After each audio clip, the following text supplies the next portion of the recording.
Podcast is intended for mature audiences. The views and opinions expressed are those of the panelists and do not reflect in any way those of the podcast partners, sponsors, or affiliates. Enjoy. Hi, this is Michael Buffer, and you're listening to the voice of the people. Let's get ready for Boxing Voice. Every day I'm hustling, hustling, hustling, hustling, hustling, hustling, hustling, hustling, hustling, hustling, hustling. Every day I'm hustling, every day I'm hustling, every day I'm hustling, every day I'm hustling, every day I'm hustling, every day I'm hustling.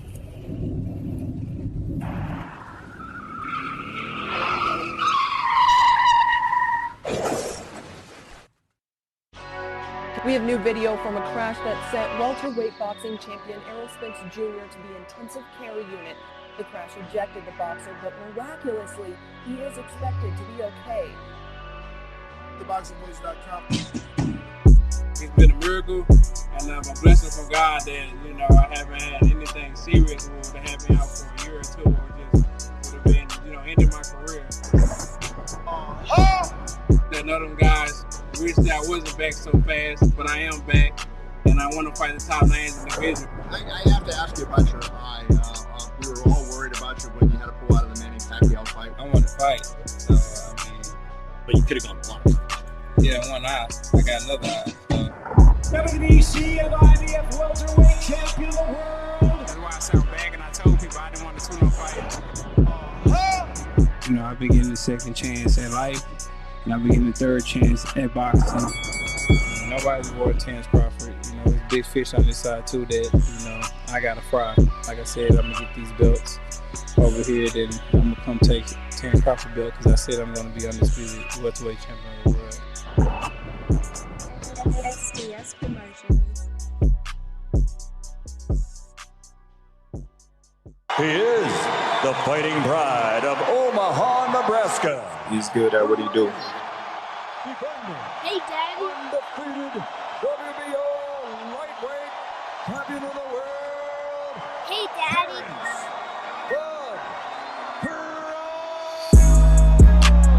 BoxingVoice.com. Taking, any credit away from Errol, he's a great fighter. He's good at what he do. But when BoxingVoice.com. you compare him to Terrence Crawford, there's no comparison. It's a dollar beat. I'm just a better fighter. BoxingVoice.com. Sit back and watch this. I promise you something. I promise you something. All that shit you talking don't mean nothing. Don't mean nothing. I can blow my guns at you, and you can blow your guns at me, but at the end of the day, them two brothers got to get in the ring. Hey, Daddy. It's a dollar BoxingVoice.com. beat. We've been here before. You try to get there. Alright? I can tell you how it is to be undisputed. You can't tell me shit.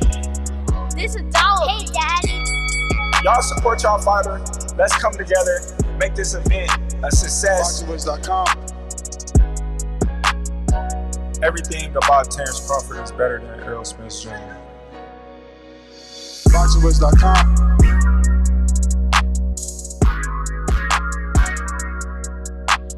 BoxingVoice.com. Boxing fans, are you ready? Hey, Daddy. BoxingVoice.com.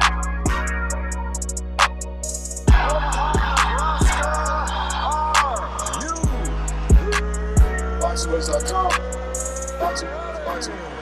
BoxingVoice.com. What up, what up, what up, what up? Welcome back, ladies and gentlemen. Welcome back to another edition of the Boxing Voice Radio. I am your host, Nesta Gibbs, joined alongside Ringwalk Danny. We're here to discuss the Trainer of the Year curse. Shout out to Antonio Tarver for giving us the great content, man. He really is going in on Derrick James and the preparation for, or the lack of preparation for this fight with Errol Spence and Terrence Crawford.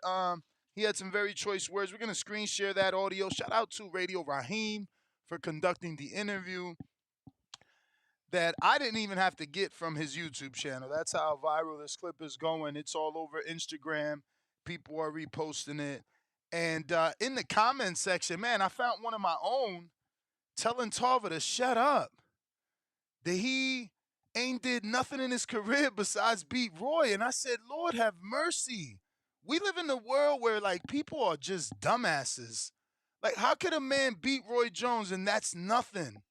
Just because he's talking shit about your favorite fighter's trainer. Jesus Christ, my man, like literally beat Roy. And by the way, didn't he fucking beat the road warrior, Glenn Johnson? Like, come on, bro. Antonio Tarver's like legend, bro. He's like old school, bro. He came up the hard way. My man was on coke and everything, bro. Like, bro, he was on Rocky. He's like he's like he was one of the best commentators alive. They took him off because he popped positive trying to come back. Like, he is like what he's saying in this video, whether you believe it or not, like that's his job. He was the first Paulie Malignaggi, you know what I'm saying? He was doing his thing back when Roy was doing his thing on HBO. So it's like, bro, let's not discredit a man just because he's saying something that's not favorable to your favorite fighter. Like, dude's a legend. I ain't saying he's the greatest in the world, but what he did, then came back and did it again, then had the iconic words. How can you fuckers forget? Any excuses tonight, Roy? Hey, none of that shit. Like, what the fuck is wrong with y'all? Y'all disrespect anybody for anybody. Oh, you showing me his record? I mean, yeah, bro, he been in there with everybody. I knew he beat Glenn Johnson. Come on, man. He lost to bad Chad Dawson, who war beat. Like, if you break someone's resume down, you just breaking your favorite fighter's resume down. You take credit away from Tarver, you taking credit away from Ward. Like, you guys are trippy out here, man. My man beat Montel Griffin. Like, stop playing with him, man. Y'all mad. Why y'all mad? Because he talking shit. Listen, this is this sport and any other sport, okay? You're open and free to be criticized. Like, that's what you get paid the big bucks for. And then it don't even be them. It be they fans, bro. They fans can't take it. Like, stop talking about my favorite fighter. Leave Derrick James alone. Like, it's sad, man. It's really sad. Go to our interview, actually. Go to our YouTube channel and check out our interview with Antonio Tarver that just dropped. He was talking spicy with Danny. But this is what I'm saying. It's like, it's a one-on-one. But I'm just saying, we can't get mad at somebody because they saying something about this sport. Like, I get it. We all talk about Bradley, so somebody gonna call in Ness, you being a hypocrite. You be talking shit about Bradley. Yo, but Bradley is consistently talking about somebody. You know what I mean? Like, he's in the limelight. Tarver just comes, boop, popped out for the big fight. Damn, gave his opinion. And people want to rip him. But at the end of the day, can it be that? How many trainers of the year got awarded trainers of the year and then look this bad? Has that happened before? I know Robert's been trainer of the year. Freddie's been trainer of the year. Ken has been trainer of the year. Or are those just WBC belts when you get the green belt? So if someone wins the WBC title, the trainer automatically gets awarded the WBC title trainer belt. So then we got to reconsider. We're gonna have to go to the website and see who's actually trainer of the year. I thought the belt automatically represented that. We'll have to give you the details exactly who is trainer of the year and see how many of them actually fell into a curse. But I do want you to hear Antonio Tarver doing his thing. And yeah, having some choice words. But I did want to open up the show in that manner because it's like, yo, a lot of people are going to hate just because he's not saying something that you like, something that, you know, that you think should be said or shouldn't be said. But here is the actual video. Let's go ahead and refresh. Year and all this stuff, but we don't. What are we? Come on, bro.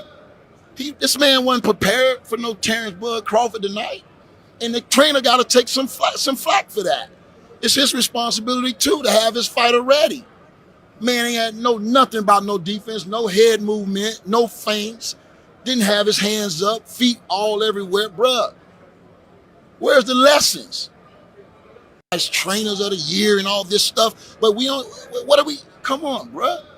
This man wasn't prepared for no Terrence Crawford tonight, and the trainer got to take some flack for that. It's his responsibility too to have his fighter ready. Man ain't had nothing about no defense, no head movement, no feints. Didn't have his hands up, feet all everywhere, bruh. Where's the lessons? So there's the audio.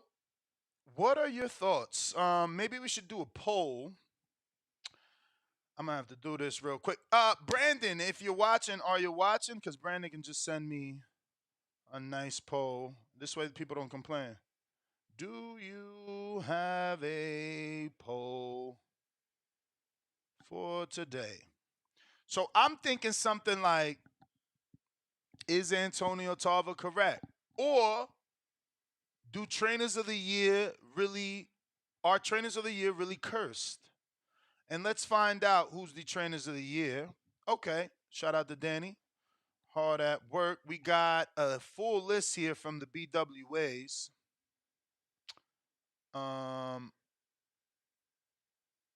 Okay, so Derrick James is your 2022 trainer of the year. Eddie Reynoso was last year. So it could be a curse. If we start backwards, Derrick won trainer of the year, failed his big fight with Errol. Eddie won trainer of the year, failed his big fight with Canelo versus Bivol. Teofimo won trainer of the year, failed and lost against Kambosos. Eddie in 2019 won trainer of the year, and I can't really think of anything. I have to go through the other fighters he got. Well, no, Ryan didn't lose. Valdez didn't lose. 2019. Jesus. We'll pass. Actually, hold on. What? So in 2020, I believe, wasn't that the year Valdez popped? Yeah, I mean, but don't get me wrong. You're right. People do look at Reynoso as part of that, like, oh, that's his camp. But I don't know that that's a trainer of the year curse. No, you're right. You're right. But moving on. No loss. Moving on. Anatoly Lomachenko trainer of the year, and definitely, he lost to Tio. No. That wasn't until 2020, bro. That was 2 years later. So that fight. So we got to come up with a time span of when trainer of the year cursed. Oh, I would say the following year. So 1 full year after receiving the award? I mean, like, whatever happens in the following year. Because, if we open up the windows, it's the fight business. It's the hurt business. People lose. So, it's, but no, at least for Freddie Roach, look, he got trainer of the year and then he lost with Pacquiao. Yeah, the next year. Big time versus Floyd. Robert Garcia got trainer of the year in 2012. And his biggest fighters was Mikey, Maidana. Oh, he lost with Maidana. But that ain't a curse. Nah, that was a good ass legacy for him. That's what I'm saying. But like, I would say the last 3 years, you could say there's. What about Shane McGuinn? And that had to be a curse. He got it, and we never heard of him again. Nah, I mean, we still hear of Shane. What? I mean, I know who he is. And we both know who he is, but like, who's his popping fighter right now? Nah, that's for sure. That's what I'm saying. How you a trainer of the year? You ain't got a fighter. That is for sure. Damn, Freddie been up there a lot, but that's what we saying, bro. That shit was. Dan Birmingham, shout out Dan. How long ago was that? Oh, what's up with this? Oh. Yo. Hey, yo. Yo, what the fuck? Hey, yo. Hold up. Here we go. Shit switched me up real quick. Bowie Fisher. Damn, yo, that's my man, Dan Birmingham. Buddy McGirt is my man. We said a year. You over here talking about the guy from 2016, like, who you got today? I'm like, that's why I said a year, bro. What they did the following year. He didn't win trainer of the year last year. Yeah, that's what I'm saying about Shane. Maybe that getting You would have to look up what guys he had in 2016 and see what they did in 2017. Bro, you trainer of the year without a fighter. Who's his fighter? I mean, if he won Josh Kelly? So if he won it in 2016, did he lose all his fighters after? I'm saying he don't got no popping fighter. Like something went wrong. How you a trainer of the year and whatever fighter helped you get there, y'all not like who helped him get there? Exactly. That's what I'm saying. We would have to look up. But that's what I'm saying. He ain't ringing no bells. If we don't even know who his fighter is, he ain't ringing no bells. I think it's Josh, right? I was a casual back then. You know what I'm saying? What year was that? 2016. 2016. It got to be. Didn't he have?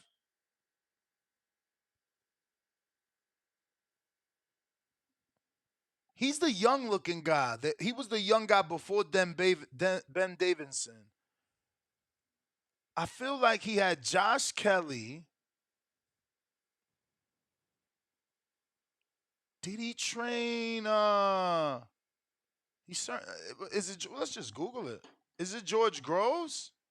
It's like one of them slick fighters. I feel like he had Josh Kelly and someone else. But we're gonna Google it, see how wrong I am. You know Shane McGuigan? Never mind. What? Damn, he's only 35. I told you. Holy. He was the young trainer before Ben. I knew who he was. Look at his face, y'all. I knew this guy. I'm trying to tell you, he didn't have a lot of like fighters like that I remember, but we'll see. It says in the interview with him who has Shane coached recently. Carl Frampton, fucking hell. Oh yeah, he beat Leo. And then the next year they lost. Motherfucker, No, I was thinking George Groves, and yes, he's cursed too.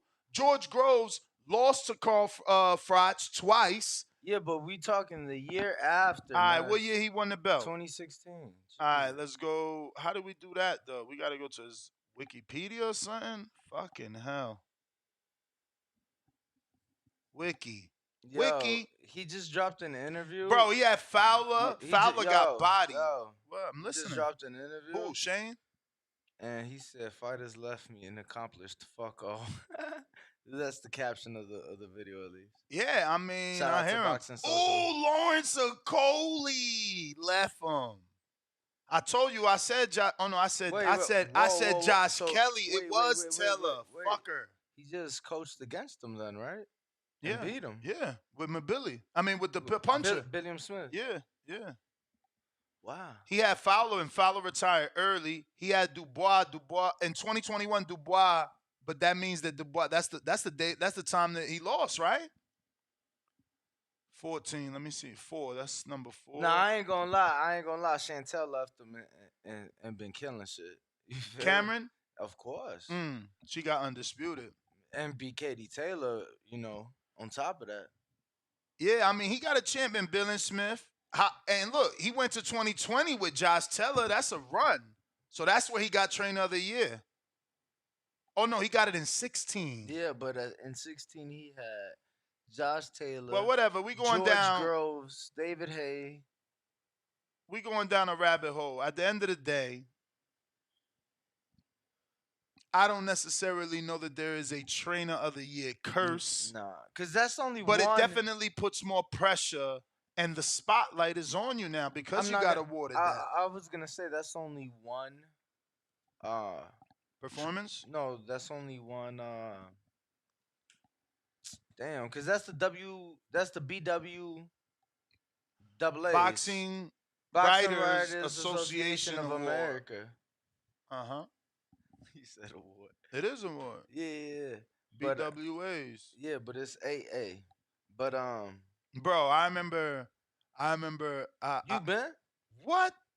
I want to go. Muscled my way in there early in my career, bro. When Vlad and Vitaly, I forget who else was in there. It was dope. I mean, it's mad footage. I interviewed everybody. It was dope, but it was lame.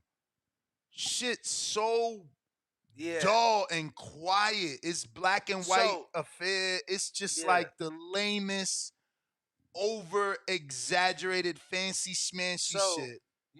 I'll say that I've been to similar events. I won't say who, but similar events. Mm-hmm. And I thought the same shit.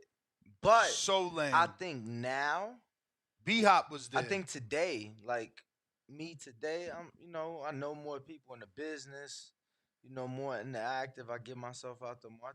I think I'd make the most of it. I went again. But I they mean, ain't fucking with our appreciation. I don't know if the night, president. not on the party. Not tip. at all. Not on Not the at all. party. Tip. Not at all.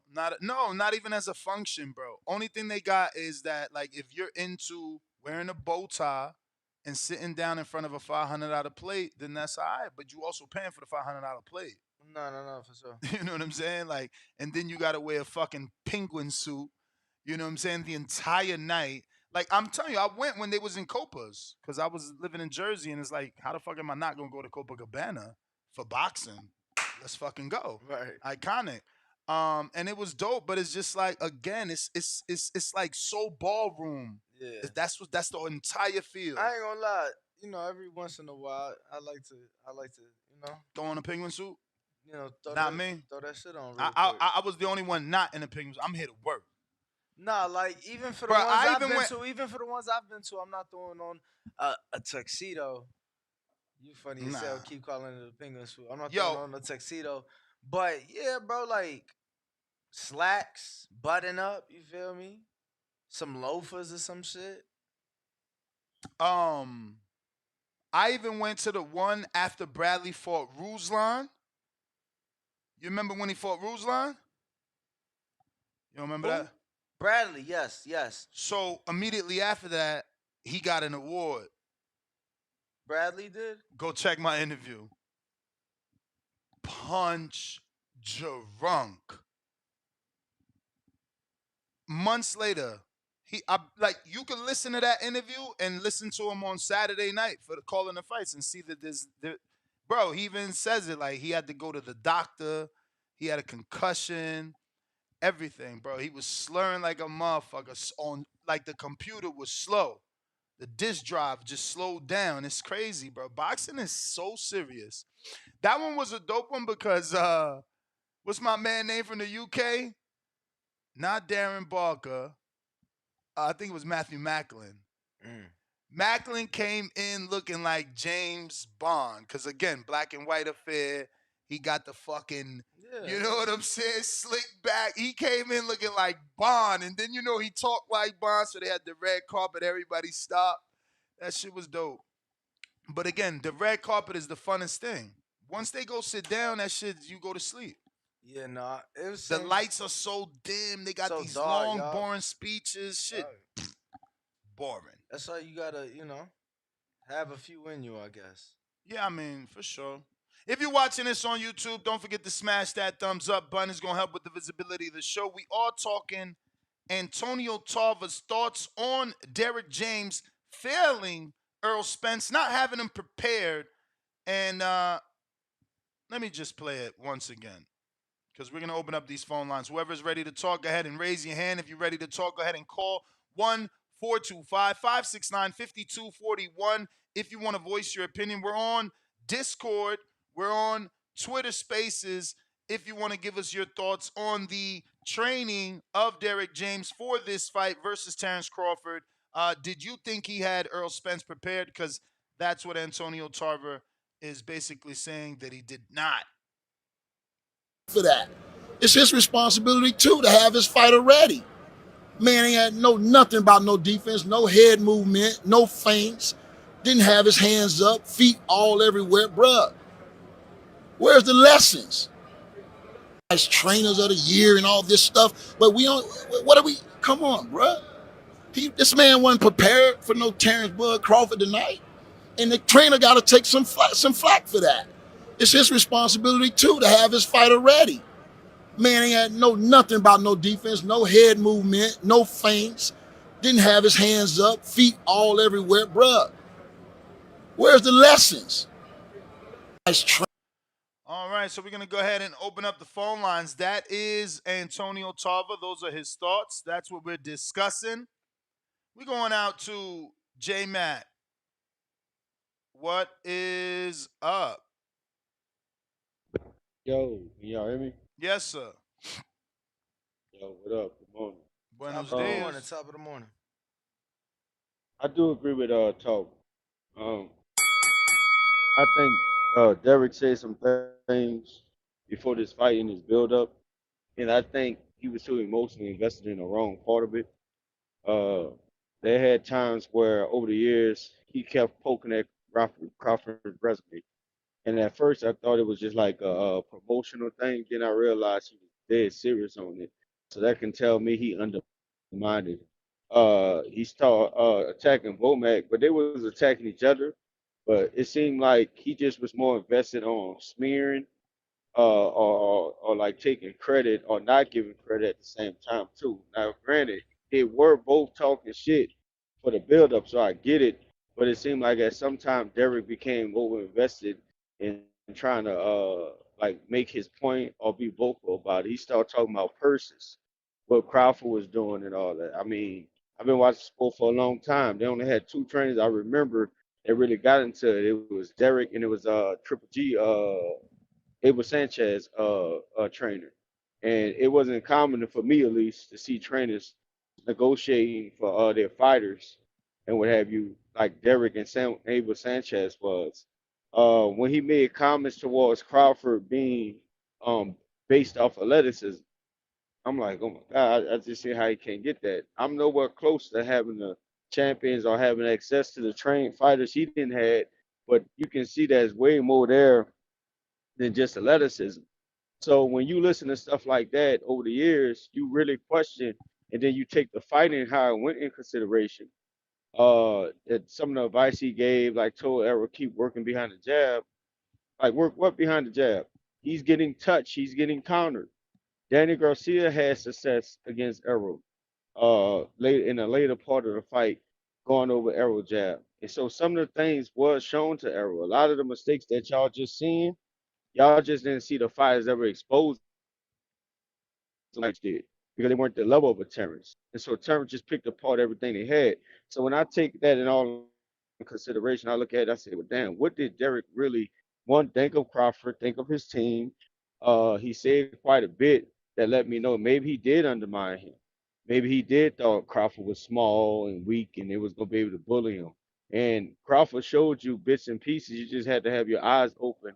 And I don't expect fans to do it, but if you got the boxing eye as a trainer, or a trainer of the year or you host the champions, I expect you to see that. So when Tarver kind of called him out after the fight, I totally agree with it. I personally think Derek has done a great job with it. I think it's time for him to allow somebody else to step in and help him and assist him, not fire him, not get rid of him. Because sometimes as a trainer, you just run into that height, the ceiling. All right, champ. Thanks for calling in. We got General Camino Twitter Spaces. What up? Yo, Ness, what's up? What up? Coolin', coolin'. Yo, Tarver got a point, bruh. And I think if you talk to a lot of people, if you watch a lot of the interviews that's out there, a lot of people is kind of saying the same thing, just not as blatantly as Tarver. I mean, I watched the interview with Greg Hackett, and he pretty much said the same thing. Like, yo, Spence and Derrick James, they didn't respect the training. You feel me? They thought Crawford was going to be somebody they could just run over. It didn't look like they worked on anything outside of what Errol been doing his whole career, which is, it's fine. If it worked, there's really no need to fix it. But this was one of the biggest fights of his career. I mean, I just feel like they should have did more work. Derrick James should have helped Errol implement like something more into his style. It's crazy to see, bro. It's really crazy to see. I mean, it from the looks of the fight, it just looked like Crawford. He didn't leave a rock unturned in his training camp. There was nothing he did in that fight that showed you that he didn't prepare for just about everything he could get in that fight. And it's crazy to see. And I think it's an honest assessment by Tarver. Like I said in the beginning, like he just called it how he saw it. And I think a lot of people saw it that way. What you think about it? Yeah, I'm with you, brother. It's not Antonio Tarver. He just said it the sexiest, so we're using his audio. There's plenty of people criticizing the performance Teddy Atlas criticized the performance and the training. So yeah, man. I mean, it's part of life. It's like I said, you can't be on the limelight and only receive the fame and glory. You got to take the good with the bad. Yeah. But I want to ask you one more thing before I get off the line. I just finished watching that In a Way Fulton again, and I've watched the Spence Crawford fight a few times. And in my opinion, the fighter who would have the better chance on the rematch is Fulton. I feel like he could possibly get a win over In a Way if he goes back into a rematch with him and, implement some things into his game that he didn't do the first time around. I don't know Out about of those that. two fighters, who I do don't you know. think would have a better opportunity I'm on the giving rematch? Earl a shot to do better. I ain't say win. I said to do better in the ring. I mean, Fulton ain't even throw punches, bro. That shit was crazy. He He was threw just. punches. He connected on a few during the end before he got knocked I mean, out. bro, he threw punches, but I'm obviously exaggerating. But he didn't throw nowhere near as many punches he normally throw. It just didn't look right. He looked timid. He looked tentative. At least Earl didn't care that Crawford was Crawford. He was walking him down.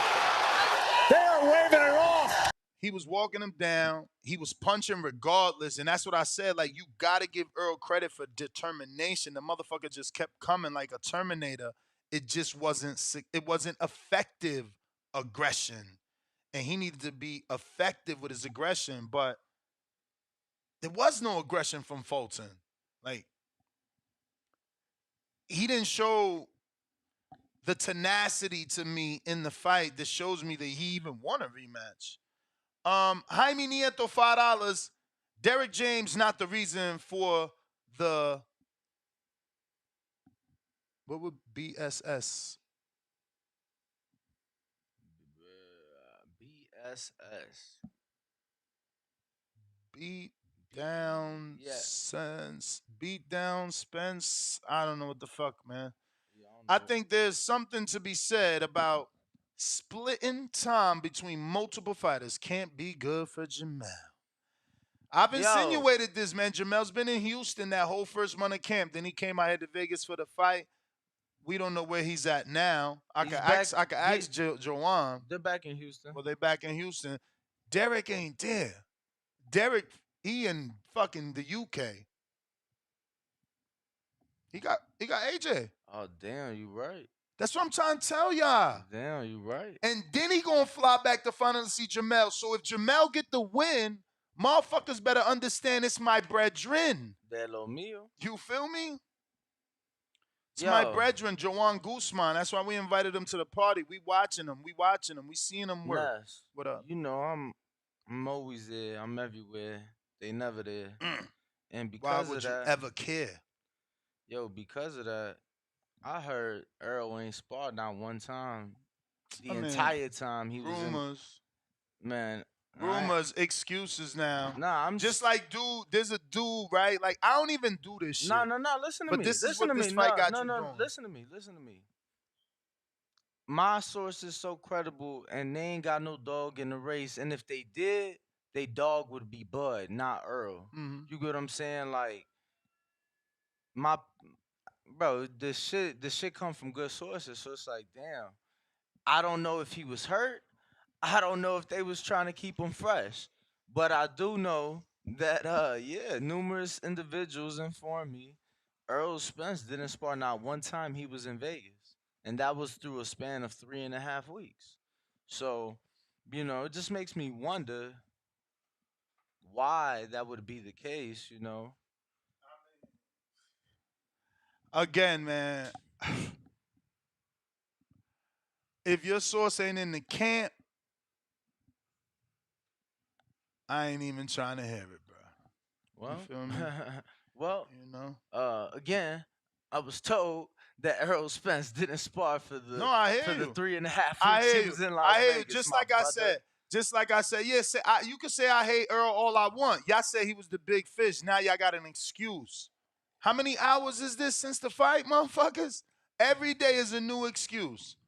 You motherfuckers worse than Wilder fans, man. I'm just sitting here laughing at y'all. You know I'm laughing. You motherfuckers told me he was the big fish. That motherfucker got fish fried. Okay? Now y'all got so many excuses. I'm the hater because y'all making up excuses. That's hilarious. Nino, what up?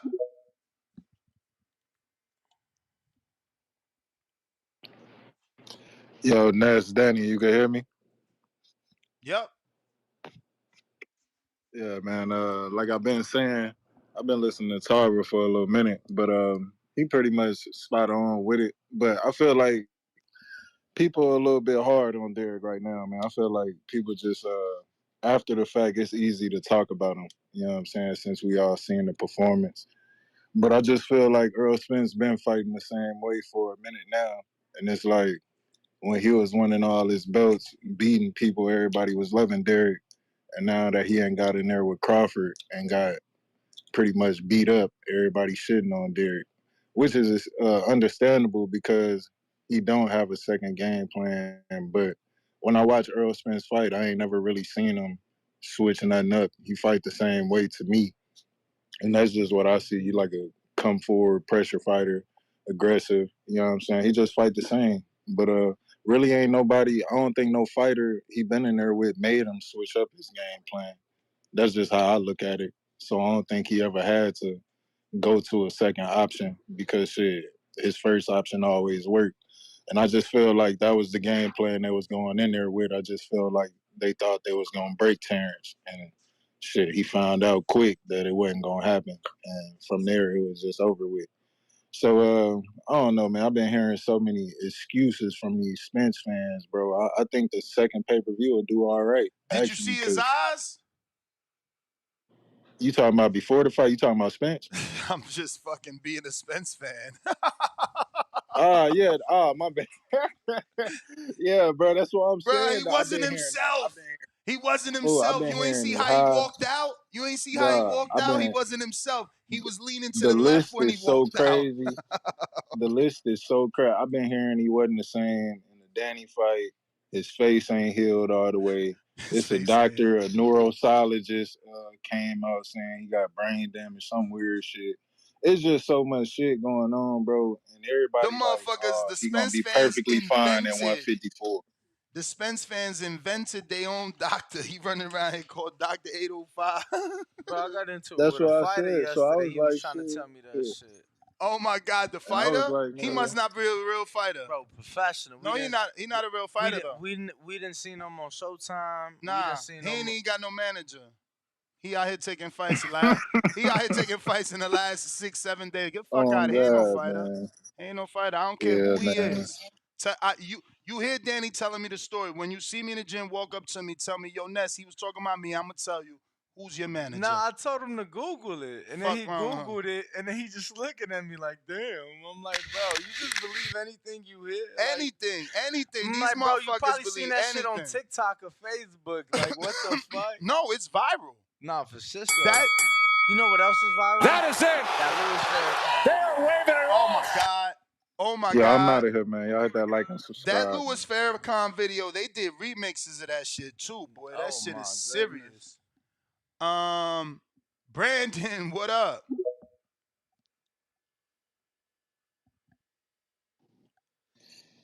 Hello? Yes.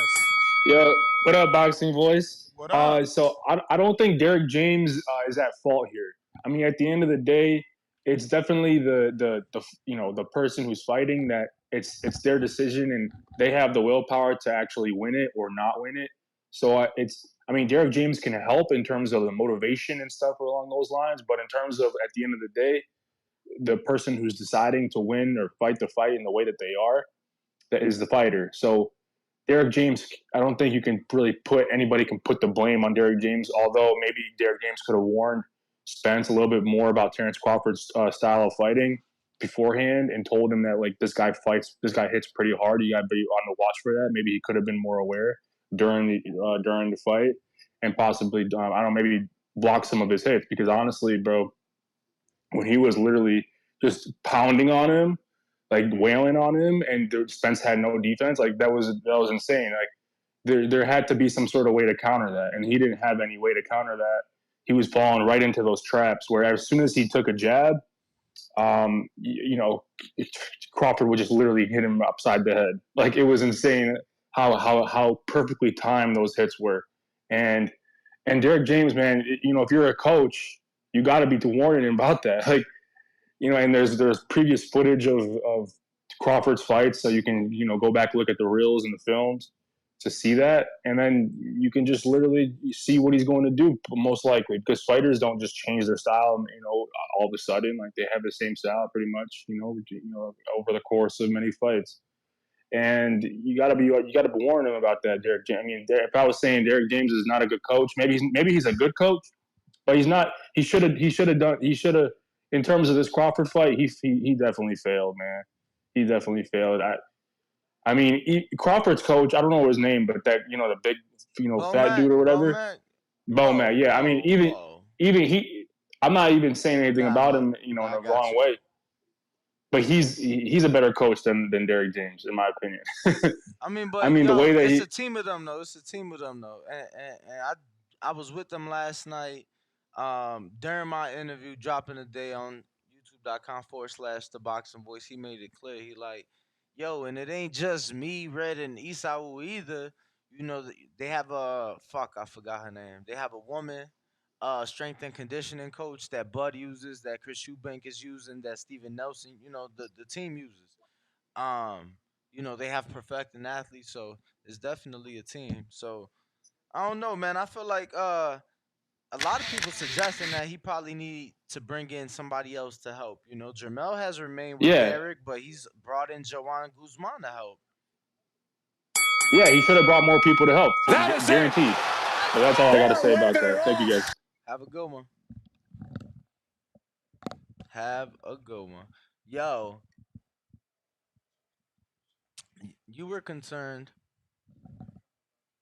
Who we got on the counter punch? J Mac on the counter.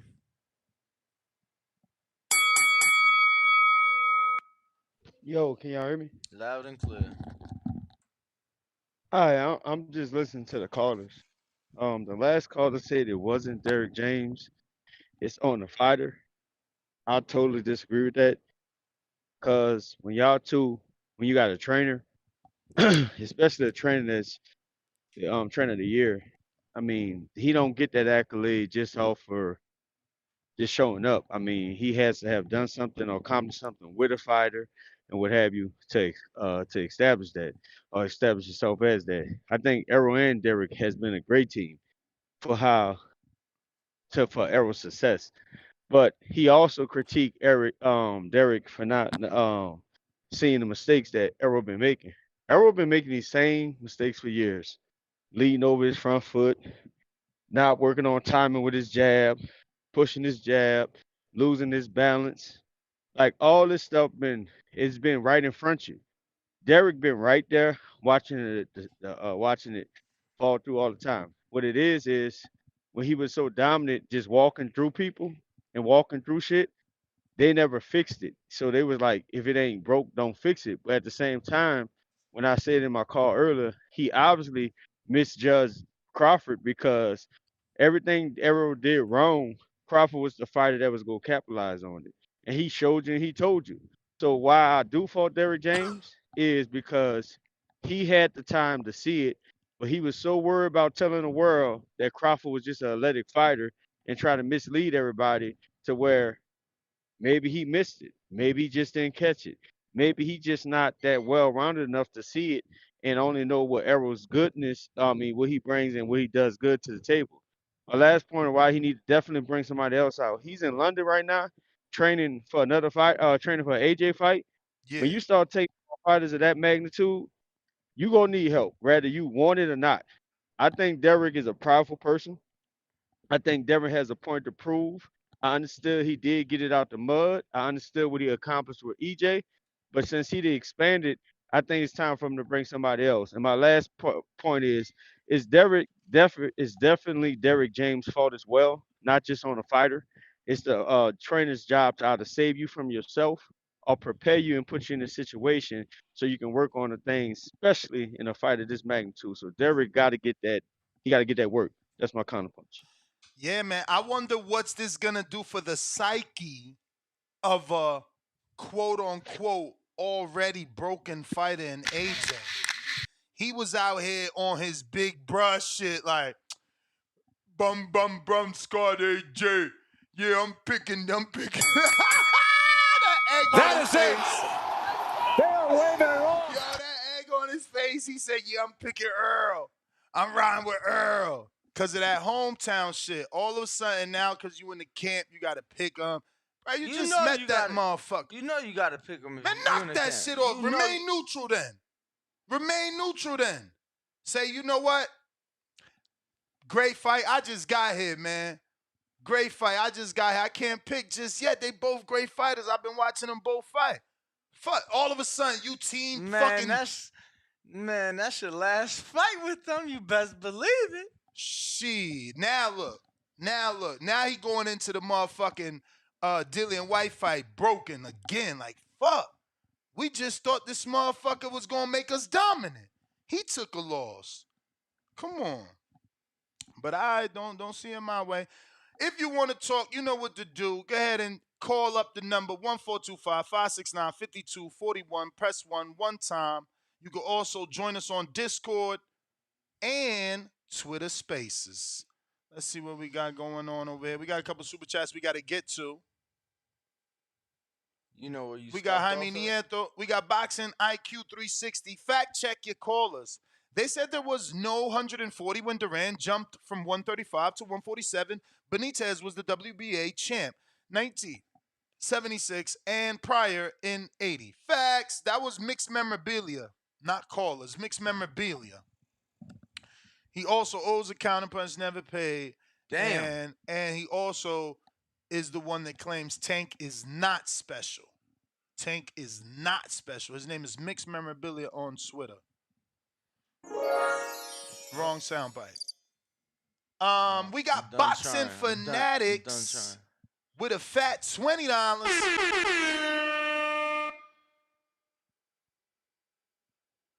Man, this ain't the real Ben Davison. Is this the real Ben Davison? Do you follow Ben? Because, Ben, if this you, we want your thoughts on this Trainer of the Year curse. Hell yeah, that's Ben. Ben, man, press request, man. Stop them games. We want your thoughts, mate. We was just talking great about you, how before you, there was Shane was the youngest looking UK trainer. But you got a request. We need your thoughts on Tarver slamming Derrick James. We got $20 super chat from Boxing Fanatics. It says, thanks, guys, for the best boxing content. Shout out to you guys from New York. Shout out to you, my man. I don't remember if you were there, but I ran into Ben in London outside of the hotel. I mean, I ran in. There he requested. I ran into Ben in Vegas for the Haney fight. Long time ago. How you doing, Coach?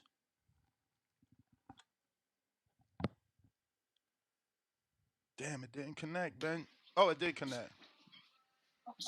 Am I on? You're on. How are you, Ben? I'm good, thank you.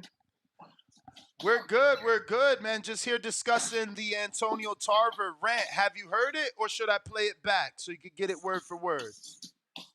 Play it, and I'll listen. I gotcha. 1 segundo. How is everything? And I'm playing in now. Some flack for that. It's his responsibility, too, to have his fighter ready. Man, he had nothing about no defense, no head movement, no feints. Didn't have his hands up, feet all everywhere. Bruh, where's the lessons? As trainers of the year and all this stuff, but we don't, what are we, come on, bruh. This man wasn't prepared for no Terrence Bud Crawford tonight. And the trainer got to take some flack for that. It's his responsibility, too, to have his fighter ready. Man, he had nothing about no defense, no head movement, no feints. Didn't have his hands up, feet all everywhere. Bruh, where's the lessons? So what do you think, Ben? I think it's difficult having a solid, we can have assumptions, but I think it's difficult to have a solid opinion on situations like this because none of us was in camp. None of us watched the preparation. None of us know what Derrick James' game plan was. None of us know whether that was a case of Spence not listening to certain things he was asking him to do. We don't know if it was what he was asking him to do. So it's hard to really have a factual opinion on, how much of a blame the coach gets on a performance, really, unless we spent time around it and around them in camp and know what it is that the coach was asking the fighter to do. How do you think a rematch plays out, Ben? Is it worth it? I mean, At personally, 154. I've Do you never want to know the seen. truth? Yes. I think there's been a little bit of talk about Spence maybe struggling at the weight. My personal opinion was that at the press conference the day before, I personally felt Crawford looked even worse than Spence in terms of making the weight. I thought he looked drier. I thought he looked more drawn.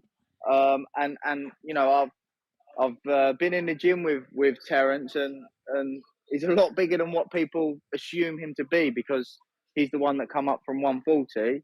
I think people assume him to be a lot smaller than what he is, but he's really filled out, grown into the weight, and I do imagine it's just as hard, if not, by my opinion, from the looks of things, harder for him to make 147. So I don't think, in terms of people talking about the weight and it being at a different weight, having a different outcome, I don't see that, to be honest. Would you say that, from your opinion, that was Crawford's best performance? In my eyes, I've never Yeah, seen him look that sharp. Yeah, I agree. I think when I was looking at the fight, I thought if Terence was to get pushed around the ring, it would probably be because he's constantly trying to open up the distance, switching too often. I know that can be a strength of his, but I thought against someone like Spence, if he's switching too often, that could lead to him getting pushed around the ring. He didn't switch once throughout the fight. I thought he looked very settled. I thought we saw a little bit of that when he boxed David Avanesian. And to be honest with you, I think he's still an improving fighter at 35 years old. Ben, do you recommend Errol Spence fight again this year? I don't know, like I said, I haven't spent time with him in camp. I don't know where he's at. I don't know where he's at physically. I don't know where he's at mentally.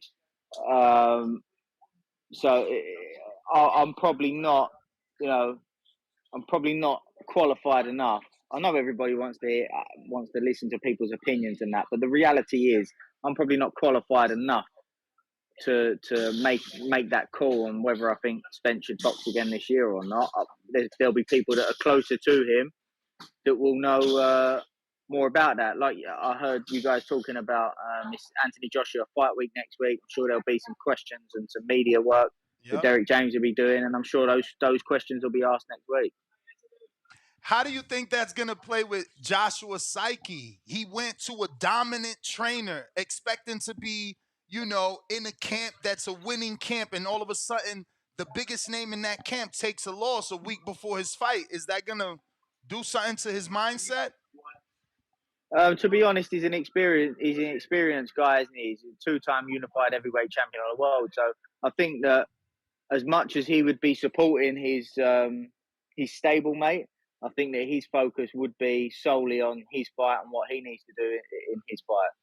I'm jumping all over the place here, but because you trained Josh Taylor, and we seen what T.O. did, and now this is 2 times. We didn't think he would do that with Loma. He turned around and then again beats another former undisputed champ as an underdog. Can T.O. move up, activate his WBO status, and fight Terrence Crawford at 147 and be competitive, if not win, in your opinion? I used to train Josh Taylor, that's right. Do I think, and Josh is a physical guy at 140, so the fact that there was times where Teofimo was getting the better of the physicality in that fight, I was shocked to see that, to be honest. But do I think he could move up to 147 and challenge with Crawford? Difficult task, if I'm being honest. As I mentioned earlier, I've seen Terence in the gym, and I think that people underestimate the size of him for 147. I think that he's grown into the weight, and Tio's just moved up to 140. I think that if he was to move up another weight class, he'd probably not want to go for someone on the bigger side of that weight class to start off with and get a feel for it, because he's only just moved up to 140 as well. Ben, I want to ask, who do you think then possesses like a realistic option to give Crawford a challenge? Jerron Bootennis is 31-0, but he's never fought for a world title. It seems like Crawford may go up to 154, but Jermell Charlo is caught up with Canelo. Who do you think is the best option for Crawford and the most competitive Yeah, one? Jamel is moving up, but I've seen that the WBO have said that they will strip him. So with the WBO, from my understanding, is if you're the champion at the weight below, you can apply to become mandatory instantly when you move up in weight. So I think that he could end up boxing for the. Potentially, yeah. From my understanding, that would be the fight if that was the route that they went down. In terms of 147, the biggest challenge, you'd have to say Jaron Ennis. Huge mega fan of Ennis. It is a massive leap for him to take. I think, unfortunately for Ennis, he's in a position where the guys that are, I know Sean Porter's retired now, but the likes of the Sean Porters of the division, maybe former world champions, etc., they're not looking at Ennis and thinking, what a great fight for me to take, So that's probably the type of fight that Ennis would need or would like before taking a challenge like Crawford. Whether he will get that or not, I don't know. But, every challenger at some point, there's always that question of can they do it at the next level? And that'll only get answered once they step up. And it is a big step for Ennis, but he's a special talent as well. We've seen plenty of Hall of Famers, legendary fighters go up in weight. Am I crazy for assuming that Gervonta Davis could compete with Crawford? I'm not saying he wins. I'm just saying because of the power, they both started at lower weight classes. Crawford started at 35 and Tank started at 30 26 or 30. And just, because I was waiting for a time to jump in because I wanted to use the Duran comparison is what I've been using. I don't know how much you know about Duran, but he started at 130, moved up to 47, beat an undefeated Ray Leonard. Ray Leonard was a natural welterweight, where Crawford is not a natural welterweight. Has he filled into the division and become one? Yes, but he started at 35. Tank has, if anybody could be compared to Tank, in my opinion, it would be Duran. I mean, Duran, if anybody can compare to Duran, it would be Tank because of the power in both hands, how short he is, how explosive, even some of the outside parallels with the women and the alcohol. Ben, what do you know about Duran? What do you know about Duran? And can Tank be this generation's Duran? Potentially, yeah. I mean, I think the thing with Tank is it would be more so the right style for him to go to 147. I think somebody that's a pressure fighter, that's rugged, that's tough, that can absorb the shots, not going to have too much respect for his power, that he's going to be able to close the gap, be a bit physical with him. He's probably going to have more trouble with somebody like that than he would do somebody that's an intelligent boxer, can recognize, a threat, somebody showing a bit of danger, somebody setting something up, because he'll earn it, even though he would be coming up from 35. I know he's won a version of a title at 140 as well. I think that a fighter with a good IQ is going to recognise, Tank's very good at disguising his shots and setting shots up and misdirecting his shots, and that'll buy him space and buy him time. And I believe that he certainly punches hard enough to have an effect on guys at 147 as well. So, do I think he could be competitive in that division? For sure. Ryan recently moved up to 140. We saw his performance against Barrios, who was a big 140. But to be honest with you, I think anybody right now, barring Ennis at the minute at 147's, got their work. Even Ennis has got his work cut out with Crawford at 147 at the minute. So Ben, my last one, and then I'll pass you over to Danny. Obviously, we've seen common opponent in Gamboa with Tank and Crawford. I know it's a long time ago, but Gamboa gave Crawford problems. Obviously, he's a different fighter. He's more developed. He's more experienced. He's been in 18 world title fights, but the shorter man gave him issues. Tank, again, having that parallel to Gamboa and those uppercuts. He's been deadly throughout his career with uppercuts. And that's isn't as a trainer, isn't it easier for the shorter man to land an uppercut on a taller man? Depends on the tendencies of him. Crawford actually uses a lot more of the shoulder roll now than he would have used to, or especially he did the other night. He's an improved fighter. I think that's such a long time ago that you'd be looking at that sort of looking at the comparison of those fights. I remember going into this Spence fight, everybody was going on about comparing the two Sean Porter performances. I think that you'd have to look at the style matchup directly between the two as opposed to common opponents. I think that's where a lot of mistakes get made in terms of how anticipating a fight would go. Ben, Styles make fights, as they say. definitely do. Lastly for me, or last two things for me. Obviously you've worked with Devin. He's announced he's moving up to 140 pounds. Will face WBC champion Regis Prograis. Your thoughts on the move up and a potential fight with Teofimo, which I know that was a topic of conversation even back when you were in the camp. Yeah, Devon's been, it's been tough for Devon to make 135 for years now. So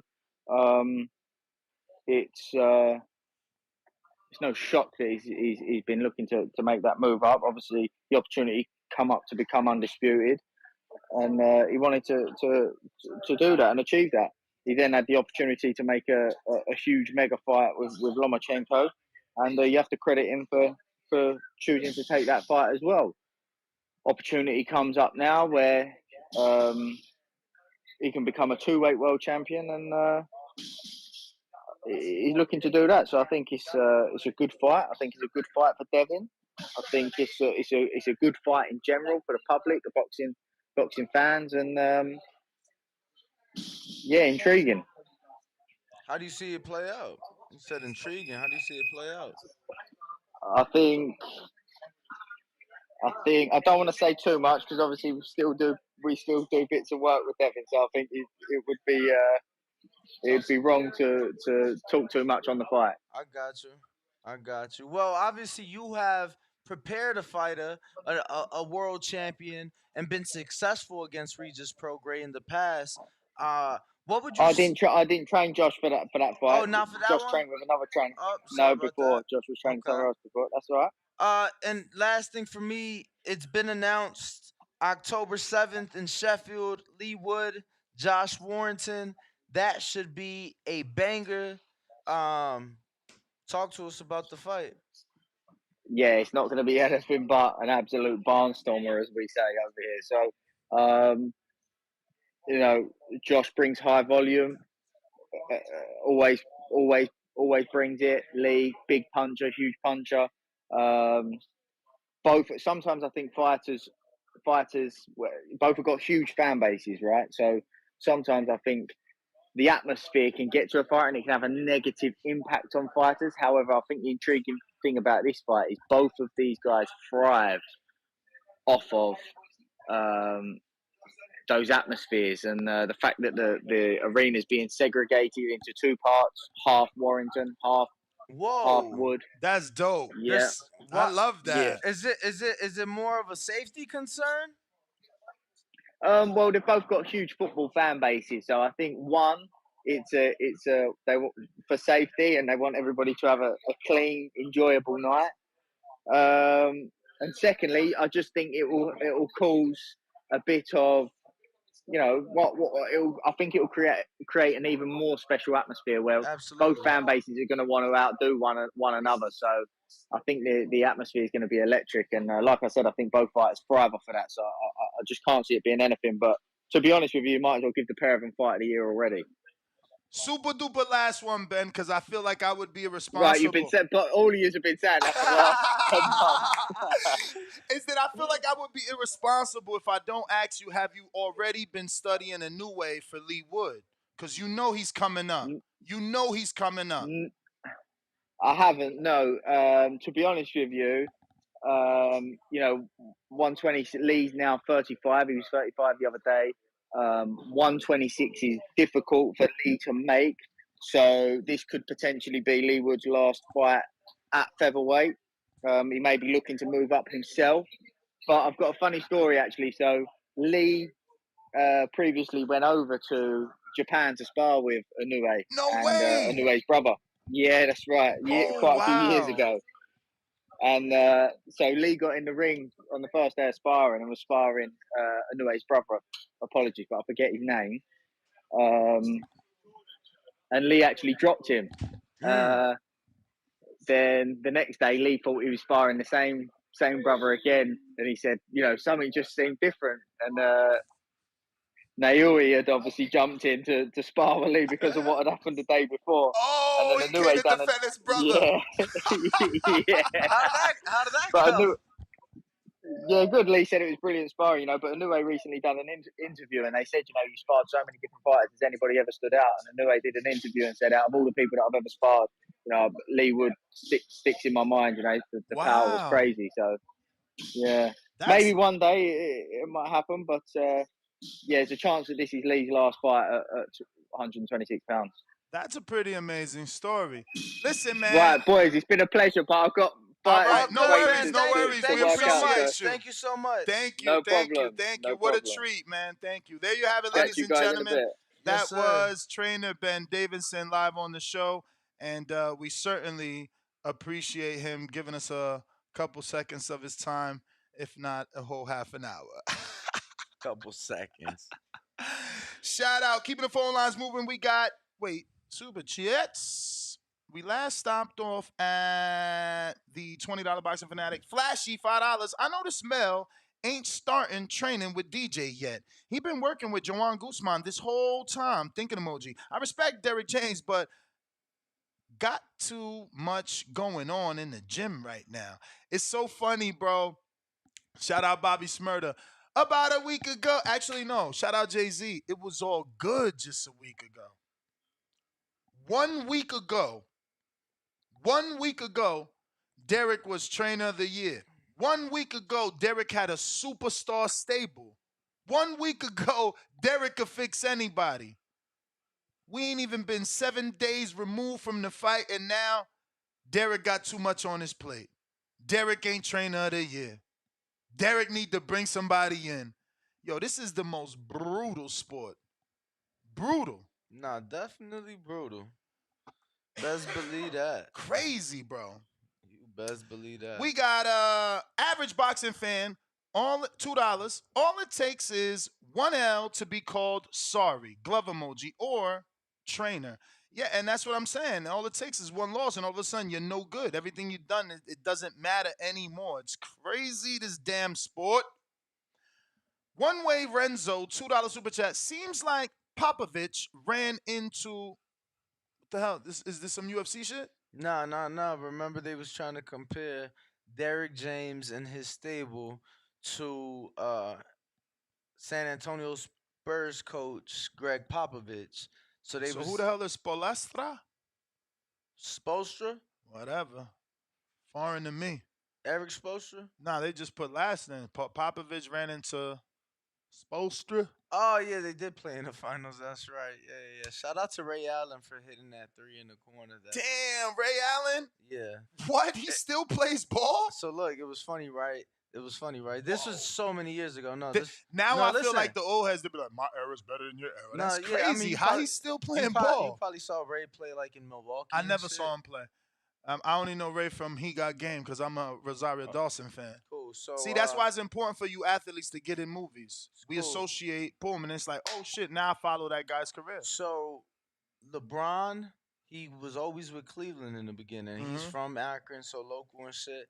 And we just couldn't win. He was, he was the only Then talent he on brought the in team. Ray Allen. No, so no. That's the funny thing. No. Ray was just like the extra, right? Like, so On the team already. Nah. So the super team was LeBron, D Wade, and Chris Bosh to Miami, right? Yeah, I remember that. So Wade was already in Miami, right?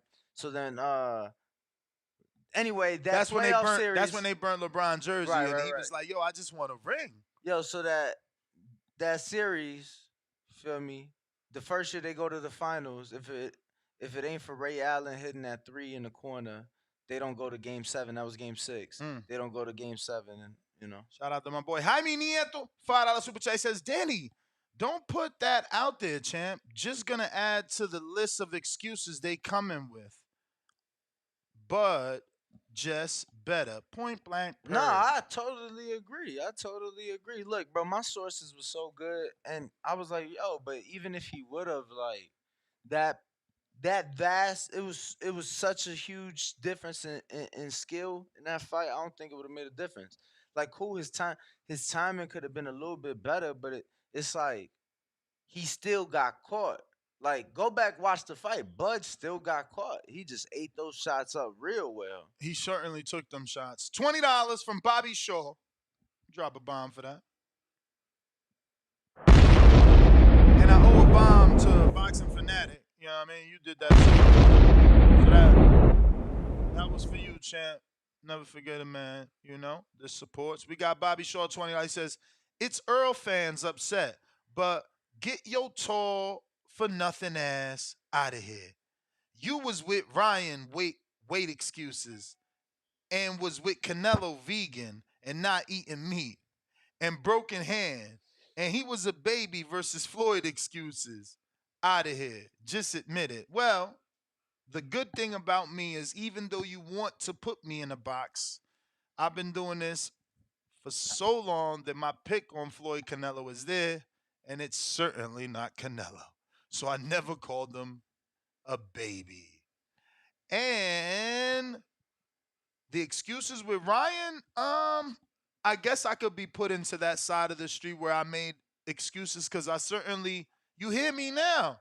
I'm saying Tank could move up and challenge Crawford. I always believed in Tank. So to see him put the YouTuber in a catch weight with a rehab, that shit hurt my soul. It really did. I won't lie. You got me to admit it. It hurt my soul. Did he put that motherfucker? Like, you gonna put a motherfucker in a rehydration clause and a catch weight? It better be Terrence, Bud, Crawford, but the teeny bopper? Come on, man. So what was the other one you mad at? He said Canelo vegan. Yeah, I also never made excuse for the clenbuterol. He got suspended, 6-month suspension, champ. It is what it is. I just give you the facts, you know, that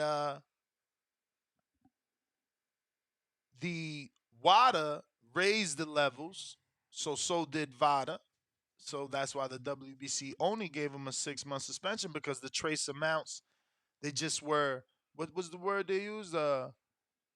Um something with a C. But anyway, it was they say that the amounts found in Canelo We're consistent with eating meat. Which, Believe it or not, I never believed it. Hold Look, on. you're an athlete. But look, Google's who fights. Yo, look, listen. You know, I don't think you should be popping with tea or meat or anything. But like look, the excuses that they come up with, like blood pressure medicine, like it's always dick pills. It's always not true. Oh, like the girl that says she didn't pop, she slept with someone that was using it. No, like I always think you cheated if you pop. It don't matter what your excuse is. You pop. You pop and you're an athlete. Like, it's very hard for me to believe that you're not cheating. Like, you're in this sport. So, like, everybody, they just give you an excuse. Whose excuse is better? You know, it's like we interview Victor Conti. Everybody's out here trying to get the best get the best out of their body without crossing the line or without using something that's on the banned substance list. So, it's a race. G-ball, $5. Ness, you talking like you could whoop Earl or something with how spicy you been talking. Quit being spiteful and stay in your lane. I think you just butthurt. I just think you thought he was going to stop Crawford and you was going to get to dance. You motherfuckers need to stop being sensitive. First of all, I see a lot of you in the chat. I timed out a few, but let me say this so that you can hear me clearly. Your butt hurt. I'm not being mean. I don't need to stay in my lane. Motherfucker, he said he was going to put Crawford in the dirt. What the fuck does that mean? Danny, what does it mean to put someone in the dirt? You ain't say knock him out. You ain't say knock him out. You ain't say fucking beat him in the dirt. And you fucking fans was out here yelling it too. So now, if y'all could cheerlead, I'm cheerleading. I picked Crawford, motherfucker. I ain't done celebrating. And if you don't like it, get your ass up out of here. How about that? Yo, my interview with Bomac that's dropping today on youtube.com/The Boxing Voice. He said that he still ain't came off the cloud. Yeah, me neither. You just trying to rush me from when I get to stop celebrating. Fuck off. He like, yeah, I ain't gonna lie, like it ain't hit in. It ain't really hit me yet. Like I'm still on cloud 9. I'm like, nah, that's what's up. What'd he say after that? Y'all gotta go see youtube.com/The Boxing Voice. We got Boxing IQ 360, $5 super chat. Duran was 71-1 when he jumped 2 weight classes and beat Leonard. He was the older, more experienced fighter. It's not the case in Bud versus Tank levels. That's the thing. Duran was 71-1. We checked that resume. I don't know, maybe you should. I ain't got the time to keep educating every single person that wants to just believe what they were told. You know what I'm saying? Tank could get to 101 if he fights some of the motherfuckers that this dude fought. Let's stop the bullshit. Y'all already mad at the dudes Tank is fighting. He fought Quellar, former champion. You mad. You know what I'm saying? Go look at some of these dudes Roberto Duran fought to get the 71-1, as you say. $5 from Potato Chip. According to Tarver, everything he mentioned, you shouldn't have to tell a unified champ. Tarver only proves something was wrong with Errol. EARL. 2 thinking emojis. These Spence fans. Look. Now they talking about, now you see, that means something really was wrong if Tarver seen it. We got Dimitri Alexander with $2 super chat. He says, how Earl cleared to fight before Ryan on BoxRec? Thinking emoji. Bro, because the politics, man. Las Vegas, didn't the Las Vegas judge hold Floyd Mayweather's sentencing so that he could fight, so that they could bring money to the city? Then he went to jail. It's no different here. It's like, oh, wait, you need to fight by December, but we're going to make sure we clear you before that. They literally said that he generates so much money for the city. You got to. That they have to let him fight in order for the casinos to pay their bills. You got to. Some along them lines. You got to. So what did Nevada do? The athletic commission for this particular fight now, fast forward 2023. Oh, he got knocked out. We usually do a 90-day suspension. Damn, we going to be in the running for the city. It's either us or they going somewhere else, right? It's either Las Vegas or they going somewhere else. Hey, Nevada State Athletic Commission, make sure you give him 60 days so he got 90 days to train. Simple. You know what I'm saying? Tommy, until we get a universal commission sanctioning body, it's going to be the Wild Wild West forever. What up, Ned? You got me? We got you. What up? You know it. Shout out to BV. Hey, man, shout out to the Earl fans. You know, they just, you know what I'm saying? I guess they the type of what Matt Hoffa said. They the ones that wonder why their son and their best friend look so much alike. You feel me? They just delusional. They can't take it. You feel me? So you know what I'm saying? We make it. So if this is an excuse show, we can make excuses. So when my boy lost with a broke hand, I wasn't hearing that shit. Who your boy? Danny, you said Thurman. Oh You wow. said a source said that Earl wasn't sparring for da da da da. Well, here's a source from it. I'm in the camps. I'm in the. That boy ain't sparred for Earl. Right. And in his last 4 fights, Pacquiao, Josecito, Danny, and Porter, I can say right now that boy ain't sparred no more than 25 rounds for all those camps, all of them. Like combined or Cause he each? combined. Bro, you saying that's one sparring, Car, one shortened? I'm saying in 4 camps he had 25 rounds of sparring for 4 camps Oh yeah, I because don't he know was about that all that. injured during 4 camps. I mean, yeah, it is. I'm just saying.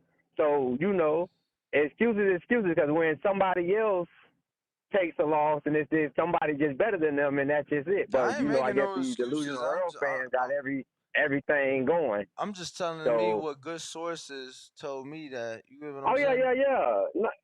Well, there's another good source right here. I just gave y'all a bombshell. There you go.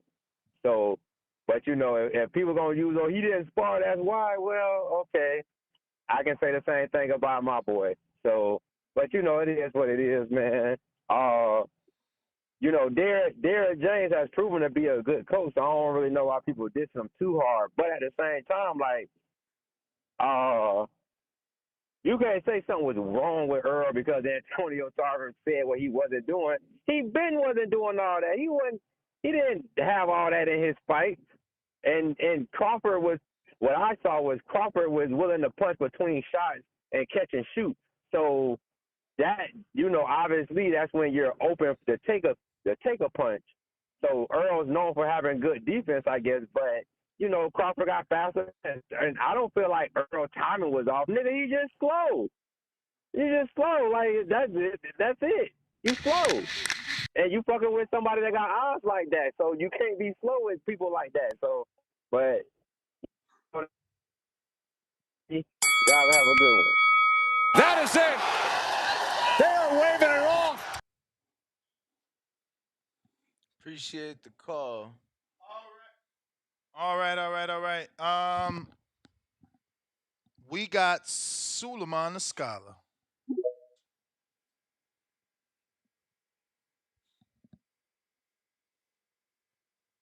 Suleiman, Okay, yes. How you doing? we Yeah, straight. listen, man.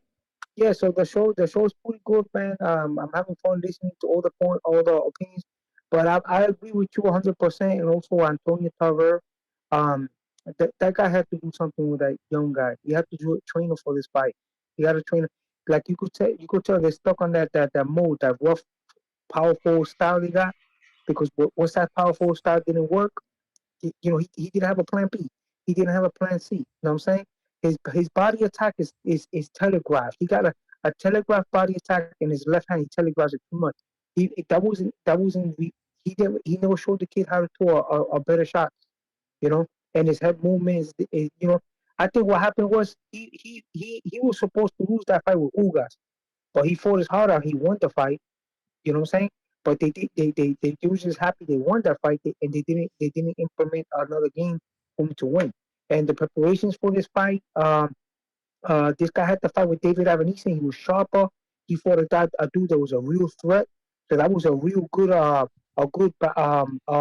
tune-up fight for him for the Errol Spence. The guy, he was sitting on the bench for a while. His skills could have deteriorated, plus the injuries, all that plays into effect. The show is great, man. I'm having fun time listening to the show. You take care, and also Javante should move up, man. Javante should move up, bro. There's no he should not listen to the hate naysayers. That's gonna be the biggest fight, Javante Davis against Terrence Crawford. I got a feel I feel like Terrence Crawford should not move up. He should stay there and defend those belts. Yeah, he has no business at 154, but if he wants to go up there, He that's said his he choice. has But no that he should business. stay. He should stay there. He should stay at 147. He could make money at 147, bro. It's big fights at 147. There's a lot of guys that could come up and he could I fight. agree, man. I don't know how the Tim Zoo is a bigger fight than Boots. He come on, champ. Boots could make a Why? money. Cause he Boots could bring make a cause he bring money. Australia. Yeah. But he gonna have to come over here. He don't have You to. think Crawford going Boots will over make him there? money, boss. Yeah.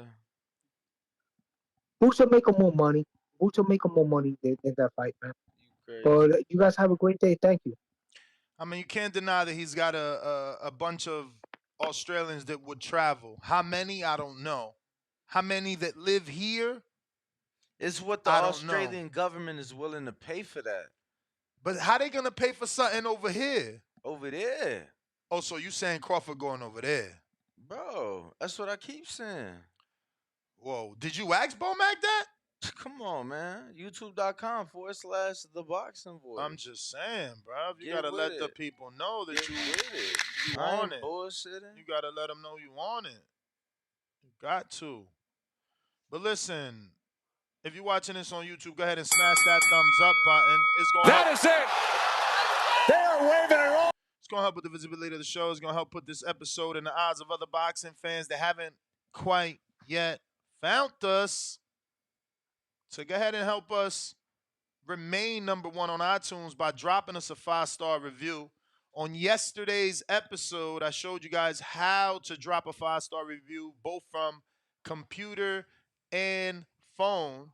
So please take the time to do that. It's absolutely free and it helps us tremendously with visibility. We got CYP. CYP, you never dropped us a 5-star review. I never read a review from CYP.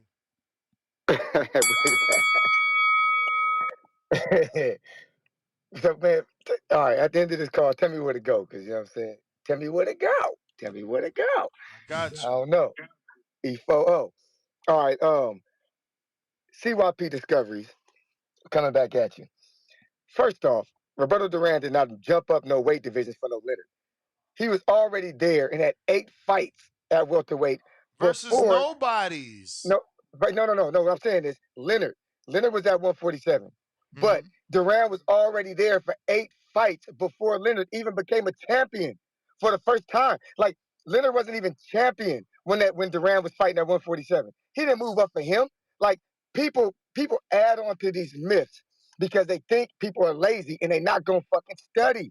CYP Discovery is on the job. He did not jump up nowhere for him. Cut the fuck out. Also, shout out to what my man name in the chat? I forgot your name. But yes, Ken Buchanan was a good fighter. My man was a undisputed champion at 135. Problem is, he beat one champion there. The other belt was vacant.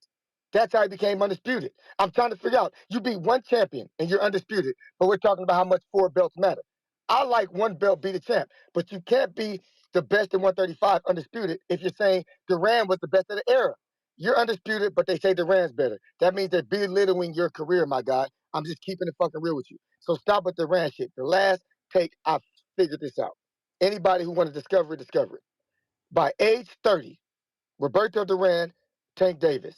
Tank Davis is better than Duran was at age 30. For Tank to go forward and be the next Duran would mean he would have to move up and start losing all the big fights as he moves up and just become this warrior who fights anybody. Winning is not what was happening so much for Duran as he moved past Sugar Ray Leonard at To age become 30. This is Duran, fact. he needs to get a welterweight fight over a legendary name. I don't care how you picture it, how you paint it. Duran fought at 47 versus an undefeated Sugar Ray No. Leonard, bro. Leonard at 24 years old was not the Sugar Ray Leonard who was a legend. That's the difference. You're How the not fuck? understanding. Time out, Go brother. ahead. Time out. So Shakur isn't who he is, right? Devin No, ain't who he's he going to be is. better. They're going to be better as they get older. Bro, Take we him to already 24 consider years old. Shakur one of the greatest fighters, bro. Like No.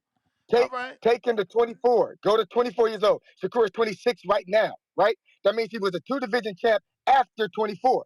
Take him to 24. Take Devin to 24. He was not undisputed. What I'm telling you is at 24 years old, they were not the guys they are at 26, 27 moving forward. So do the same thing for Leonard. He beat Leonard at 24 by barely beating him and then lost to him in his next fight at 24. They're waving it off. CYP. Go ahead. CYP, can I tell you something? Go ahead. You're right. Devin wasn't undisputed at 24. He was undisputed at 23. How old is Devin right now? 24. I thought Devin. So I thought so. He's 2 years younger than Shakur. Year and a half. His birthday's coming up, but you know. I thought Shakur's 26. He is. That's what I'm saying. Devin is a year and a half younger. He's about to turn 25 in 3 months, 3.5 months. Cool. You use that for Devin. Did Sugar Ray Leonard beat Roberto Duran at 24 or not? Mm-mm. Yes, he did. He beat him 6 months later. He was 24 years old. Thank you very much for putting your nose into my business. He beat him and lost to a 24-year-old Duran. So if you're gonna count the win, count the loss as well. Well, of Thank course you. you count the loss, but There was an immediate Thank you. rematch. but he Yes, lost to immediate. Leonard. But like, why is that bad? He beat a 24-year-old Leonard by 1 point on 2 judge scorecards. Immediate rematch later, he quit. He's more I known for gotta go, quitting champ. than he is for the win. I gotta go, So man. count them both. I gotta Count go. both of those. I gotta go. Listen to what he's saying, right? So essentially, obviously, Valdez is not as good, but right, that's like Shakur fighting Valdez, right? Beating Valdez, or Valdez beating Shakur, and Shakur coming back and beating Valdez immediately, and him discrediting Valdez because Shakur was young. He was 24. Like, none of that makes sense, bro. None of that makes sense. I don't even know why you like. Why is it bad to compare Tank to Duran? And what's the big deal that he was at 47 fighting Bro, nobodies? and then Like, if you Google it, again, he fought nobodies. That's called acclamation fights. That's like Danny fighting Raul Salka. and again, it was never about Duran. It was just about people throughout history of the sport moving up. Yeah, That's it. and if Duran can do it, and again, instead of destroying Duran, you should be on my side that since he thinks so little of Duran, and Duran was able to move up to be the legendary fight, instead of diminishing that, jump on my side and say, yeah, Tank can do what Duran did. Simple. If you don't think he could beat fucking Bud, say, but I'd rather him fight at welterweight than Keith Thurman.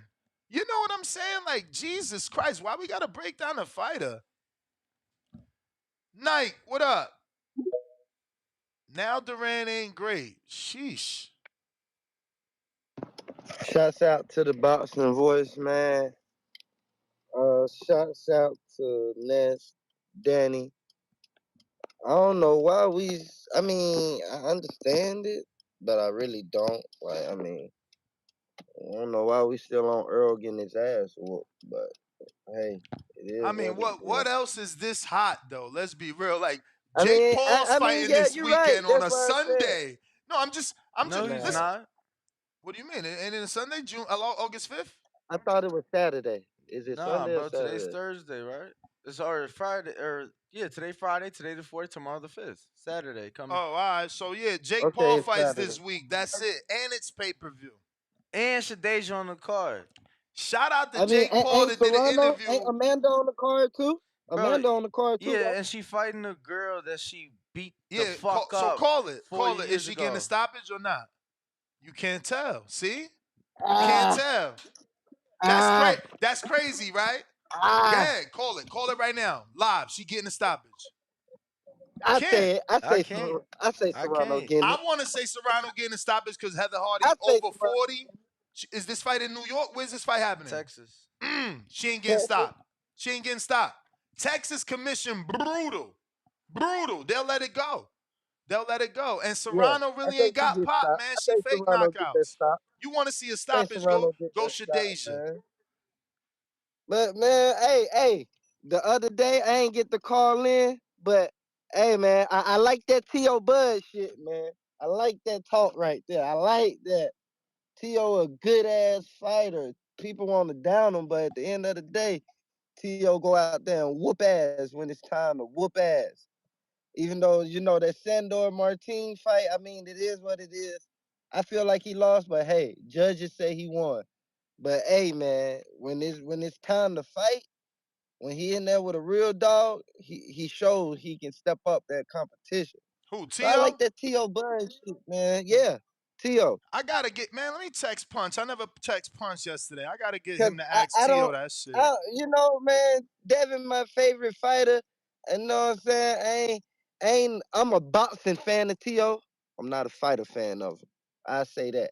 cause he can fight his ass off like box like.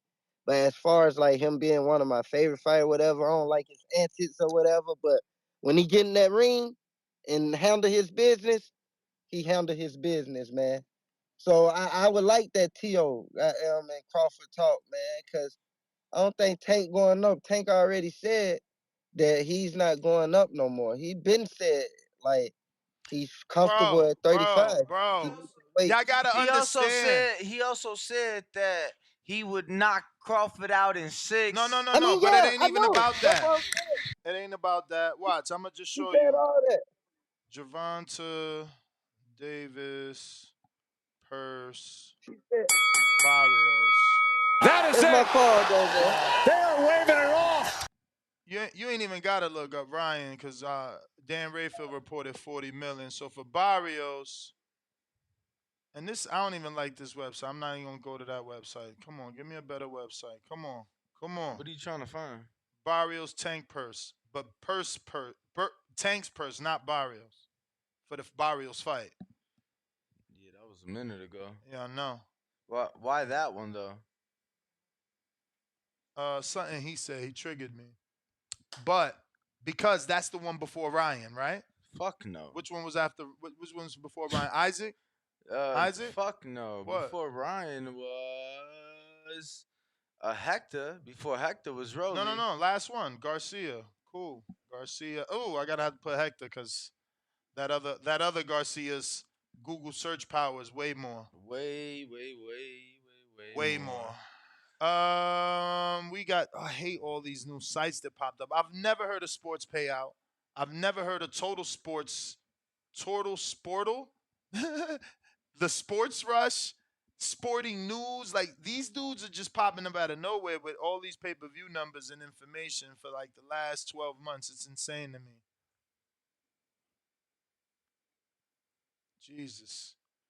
In the meantime, though, go ahead, smash the like. Make sure you are subscribed. Plenty of content dropping on the page. Got Fernando Vargas on the one-on-one. Bomac, uh, Coach Bullet. You feel me? Go ahead, check all that shit out. Dropping the day. That's still Ryan Garcia. Let's go out to a caller, champ. Yeah, look. All right, bro. All right. We got Art. What up?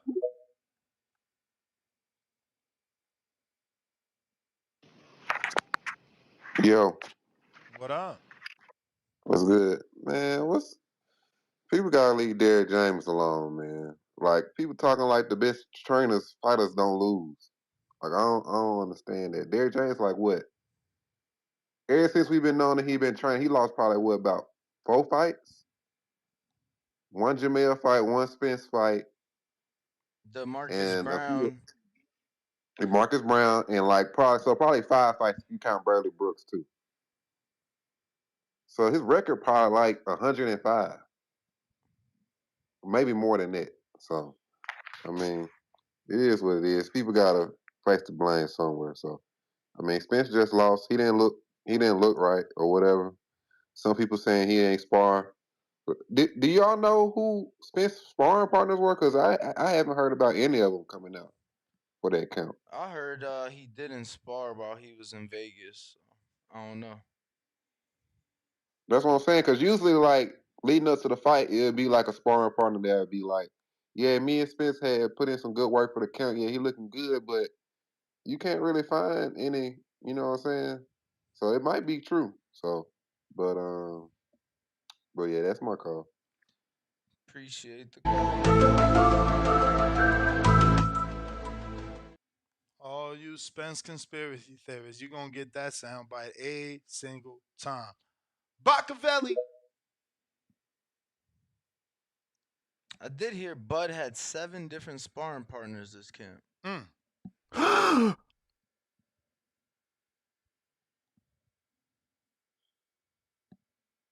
Machiavelli.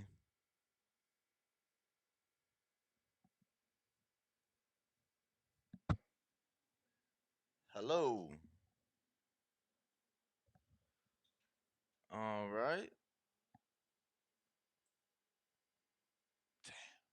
C Dub, what up?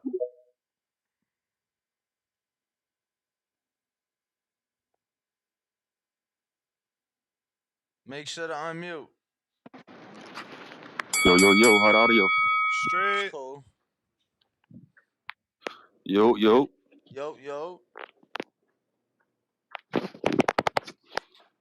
Hello. Yo, hot audio. You straight.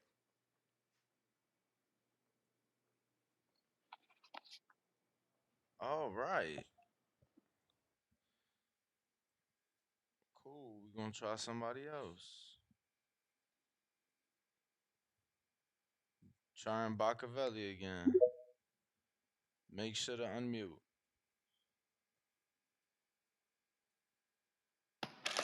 Yo, y'all can hear me? Yeah. I can't hear you. I don't think we can hear you on the Twitter Spaces. Y'all can hear me? Hello? Yeah, we hear you. Yeah, what's good? So, Danny muted us by basic. mistake. Nah, you good. Basically, in my opinion, Derrick James underestimated both Bud and Bomac. You could kind of tell, like in his comments prior to the fight, how he was talking all crazy. He was talking kind of spicy to Bomac. In previous interviews, you could see him kind of discounting Bud's skill, chalking it up to things like athleticism and things like that. I feel like he got caught up in all of that, and in turn, it put him in a position where, He regardless underestimated how, Crawford. Didn't he say that that's what I'm saying. T.O. was a better undisputed champ or undisputed better fighters or Exactly. He some was shit? going in on bro. Like, and I feel like on the other side, I feel like Crawford and Bomac and all of them always gave them their props. Anytime Bomac talked, he always said, yo, it's an honor to compete against him. All is in the third. So I feel like he underestimated them. And then at the same time, like, I feel like no matter how well he coached them, at the same time, I could say, I just feel like Crawford is a better fighter than Spence. I feel like Bomac is an excellent coach as well. So I feel like there's only so much they could do. But at the same time, once you talking shit like that before the fight, when on the backside, if you put forth that sort of performance, niggas gonna criticize you regardless. So for me, he kind of brought it upon himself. He definitely didn't give Errol the best chance he could have had. But in my opinion, even if he did, it probably would have made it a better fight. But I think the result would have been the same, in my opinion. But I feel like he underestimated them, and that's why he in the position he in right now. I don't think he a bad coach. I think he an excellent coach, and I don't think it'll affect Joshua or anybody else in the stable. I think he'll go on and still do good things, but he definitely, you could tell this one was a bit more personal for him. He got caught up in this shit, and in turn, it affected the performance of him and his fighter. That's my call. Bruh, he was super tight after the fight. Like, I'm gonna find the clip of Nigga was talking about it haunted him. He was saying, yo, shit is going to haunt me. no, but So Evan is like, yeah. in the ring when Earl and Crawford are hugging and talking, look at Derrick, bro. Oh yeah. Derrick is fucking like if looks could kill, Crawford would be dead right there, bro. Like he's just standing 2 feet behind him with the killer ice grill. It's like, damn, champ, Fact. let them have their moment. Yeah, he was talking too crazy before the fight for my liking, but you know, I But think he's like I said, I think he's still a good coach. He's an excellent coach, regardless of the fact. Nah, he But gonna be better after this because you know exactly, what everybody's gonna nitpick him, and he's gonna critique himself now. Now he's gonna absolutely. try to think what he did wrong, what could he have done better, and how he could do that moving forward with the next crop of fighters and the fighters that got fights now. all right, All Stop right, champ. the boys, y'all have a fight, good one. and thankfully it is over. Let me see who's on these super chats before we move on to the next one. We don't want to leave anybody behind. And we last stopped off at Dimitri Alexander. We got Nate the Alien, $5. Inside source confirms Earl drank 2 cups of water before walking out and had a tummy ache. That's how he lost. Rolling on the floor emoji twice, double clown emoji. Average boxing fan, $5 super chat. That's his third one. Charlo said Earl punched like a heavyweight. Nello's gonna beat the lion out of that boy. How much blame will Derrick James get if Charlo gets the wall beat out of him? Why why the wall or the brick? I mean, that's a wall or a brick emoji. I don't get it, but it's hieroglyphics at this point. We got Demo, $5. I'm landing in Vegas in 20. What's that Hardin code? And how Shout out to Hardin. How can I get one of them chips? Well, Danny's gonna be on the block later tonight. Yeah, you can So pull up on me. I'll be at Top Rank later. I'll throw you a few chips. Hit up I don't know about a Hardin. few. It's one chip per person. My man said a few. You already gonna get a chip plus a discount if you go see Stephanie I ain't gonna lie, or bro. Kiki. Just use the discount thing, cause Why? I mean, bro, going out your way for $5, I wouldn't do that. I mean, it's $5. The grinder. It's the grind. Remember, it's like a 3-pack thing, bro. That's one. That grinder is like that shit is essential, son. Look at this. It looked like a credit card, but it's also a grinder. Cheese grater. You could use it for a fucking to push your shit in the cone. Like this is fueguillo, man. What's wrong with this kid? Nah, you know what's funny? What? I know you already said that story. What? The kid that was so excited he had that and it saved his life. Just saying, you said that story, but go ahead. You got another one? C-Dub. Oh, same story. Nah. I ain't finished with the super chats. Oh. Damn, go ahead, C-Dub. Go ahead. He tripping. C-Dub. C-Dub. He gonna say it's hating on him. Twitter hating on him. God damn it, C-Dub. Bro, I still ain't find this Tank Davis purse versus Garcia. The whole point I'm trying to make is, bro, he made $40 million. He not about to go back down to these type of purses again, man. Yeah, no. C-Dub, jump out and jump back in. Jump out and jump back in. It's just, I don't see Tank. I mean, I get y'all with the whole, Tank ain't never take a time. But, like, how else is he going to make $40 million? Who else going to give him $40 million? How else do you get 1 million pay-per-view buys? Tank versus Shakur, that's doing $1 million? It got to be Bud right now. Who else is Tank doing $1 million with? It got to be Bud right now. Even though their pay-per-views is a lot less than what I was hoping for. Who, Bud and Earl? That's what I'm saying. That's why you need Tank. Yep. That's why you need Tank. And then it's power versus power. He said Tank versus Devin do $2 million. I swear to God, I hope. But we gonna be waiting. Devin gonna have to talk that shit. He gonna have to become Floyd Mayweather in the Oscar De La Hoya press conference. You remember that shit? Oh yeah, get the chickens and all that. He shit. gonna have. That's who he gotta become. You ain't selling 1 million pay-per-views regular, just chilling like skills pay the bills. We'll see when we get in the ring. That shit ain't gonna do it. That shit ain't gonna do it. You gotta choke a motherfucker. You gotta be Floyd. Floyd choked. Didn't he choke Victor in the press conference in the weigh-in? Before the head bump, remember there was a choke. Wasn't there a choke? It was a choke, man. What is you? Oh yeah. Bro, what you mean? Fucking check the pre-pros, jeez. Bang. What you got here for us? No, we working, champ. That's all. And they want us to stream. I ain't even tell you that. I don't even know what you're saying. I gotta look on this phone. You heard? What up? Oh, you don't know what I sent? No, I don't. Yeah, it's all good. Who we got? Who next? Let me see. Try and see Dub again. Oh, that. He ain't jump out and jump back in. He ain't listen. Oh, I hear you actually. Nope, that's the bell. Yo, hard audio. I hear you actually. Yo, man, appreciate that, man. Twitter, ever since they made the jump to Stop X, the man, fight, and thankfully shit it just is been over. whacking, man. Damn, appreciate you coming back to me. Shout out TBV, smash that like button. It's free. Do something with yourself. Shout out Ring Walk, shout out Ness, shout out to the chat. Back call, man. We here. It's just this is life, man. This is life. This how it is when you highlight it.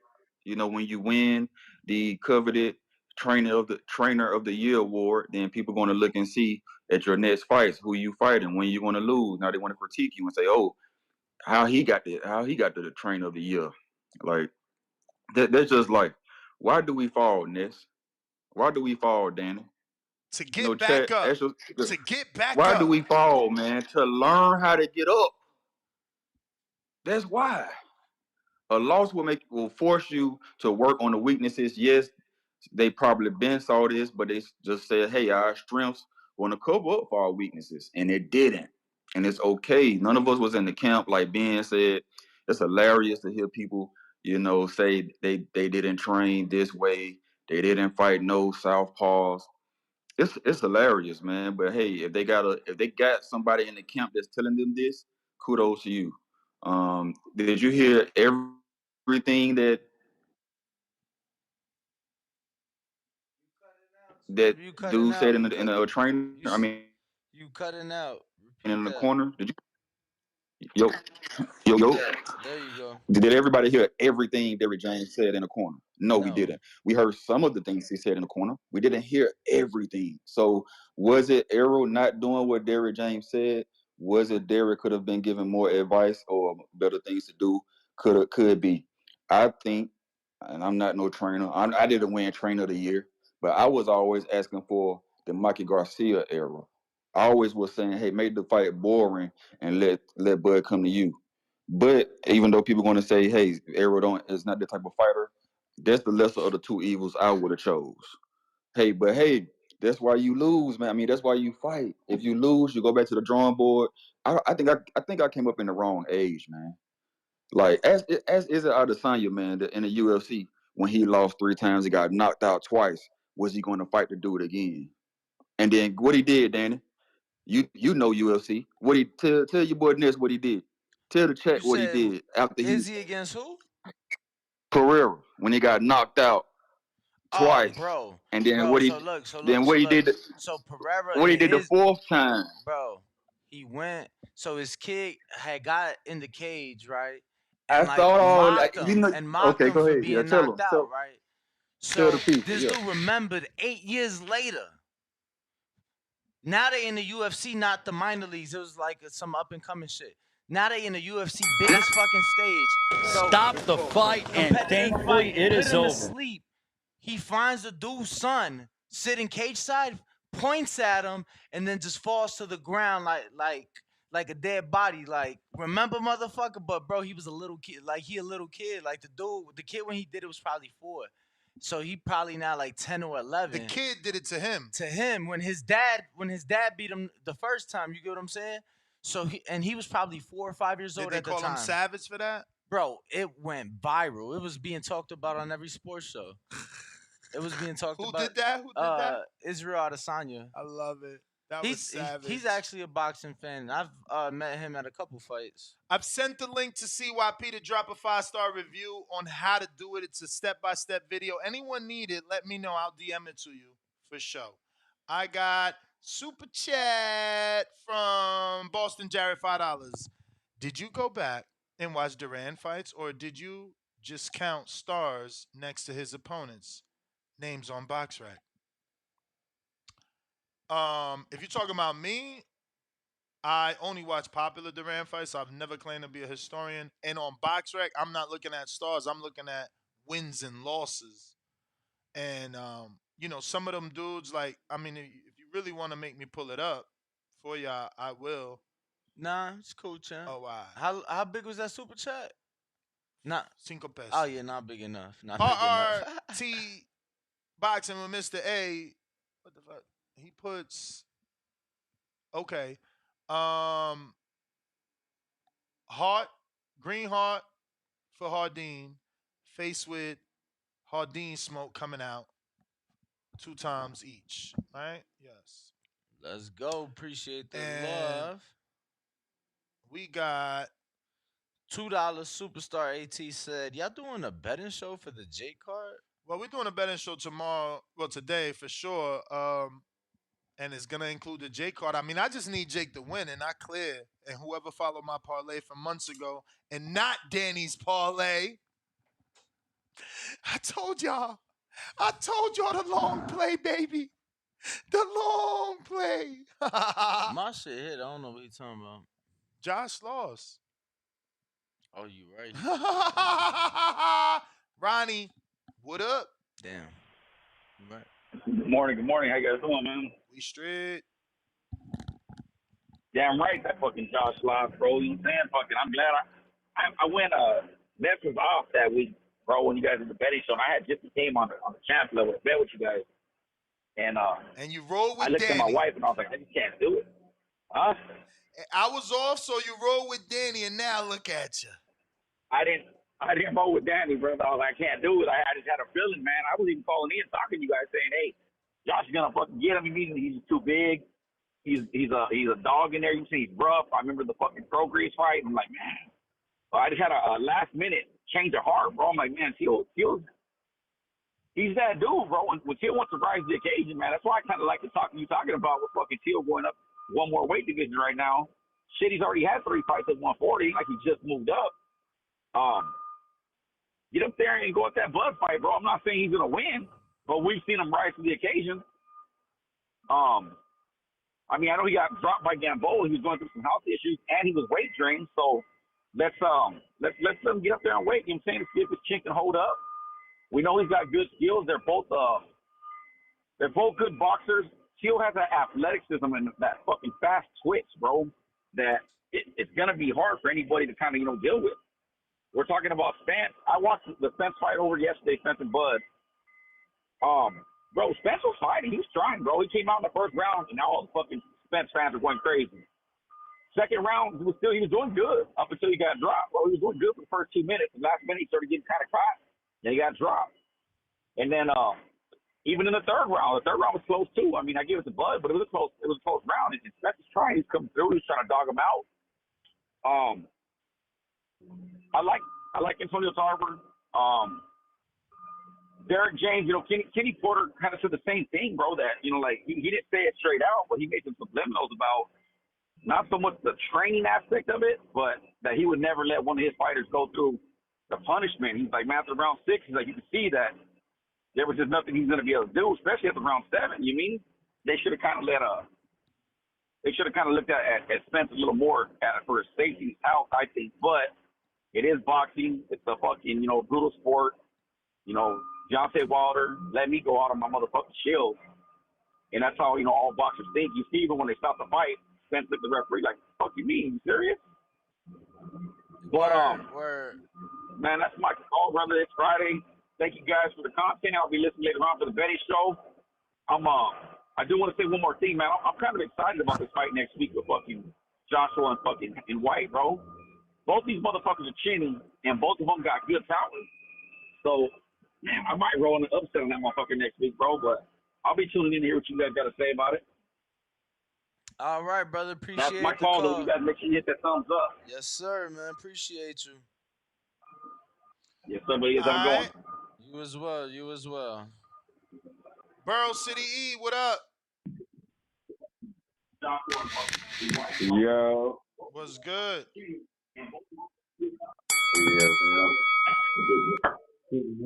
Sitting here listening to these niggas calling on this bullshit.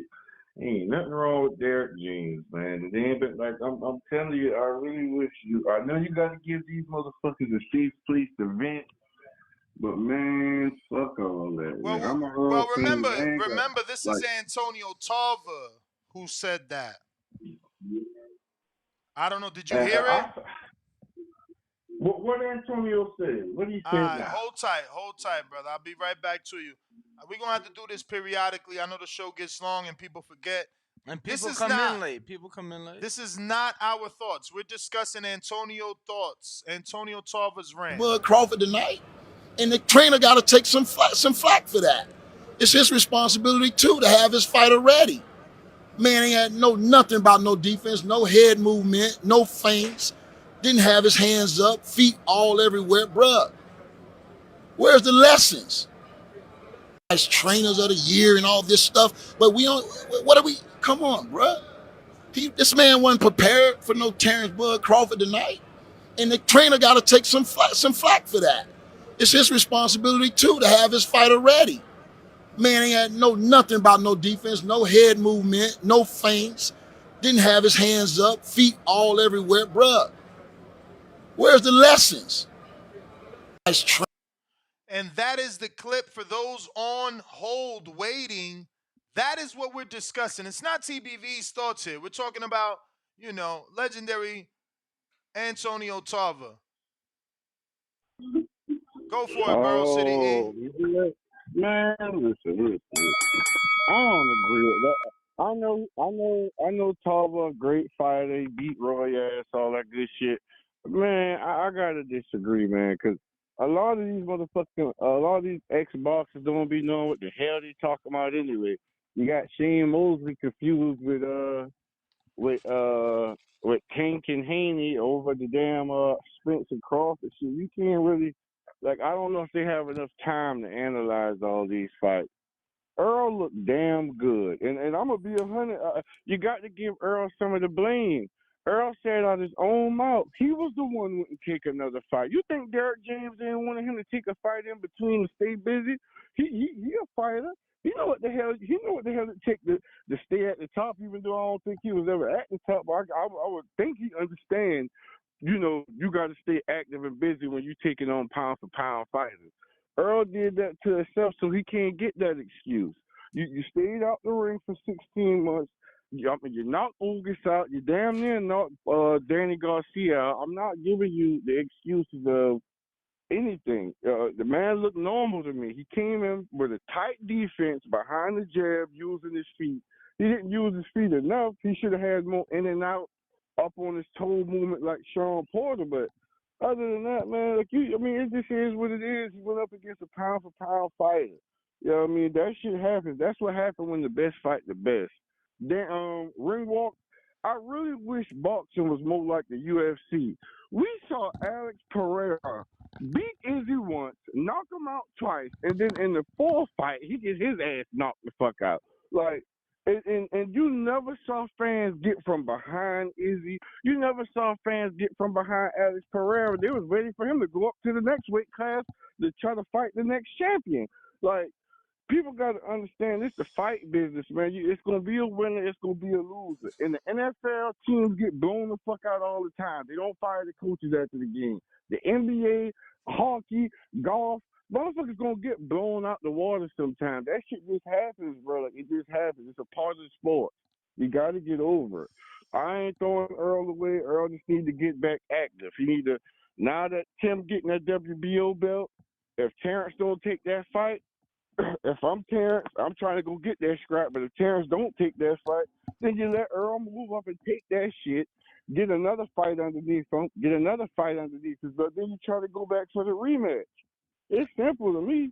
I'm with the Tank shit. I mean, if you can get Tank last in the ring, get him in there.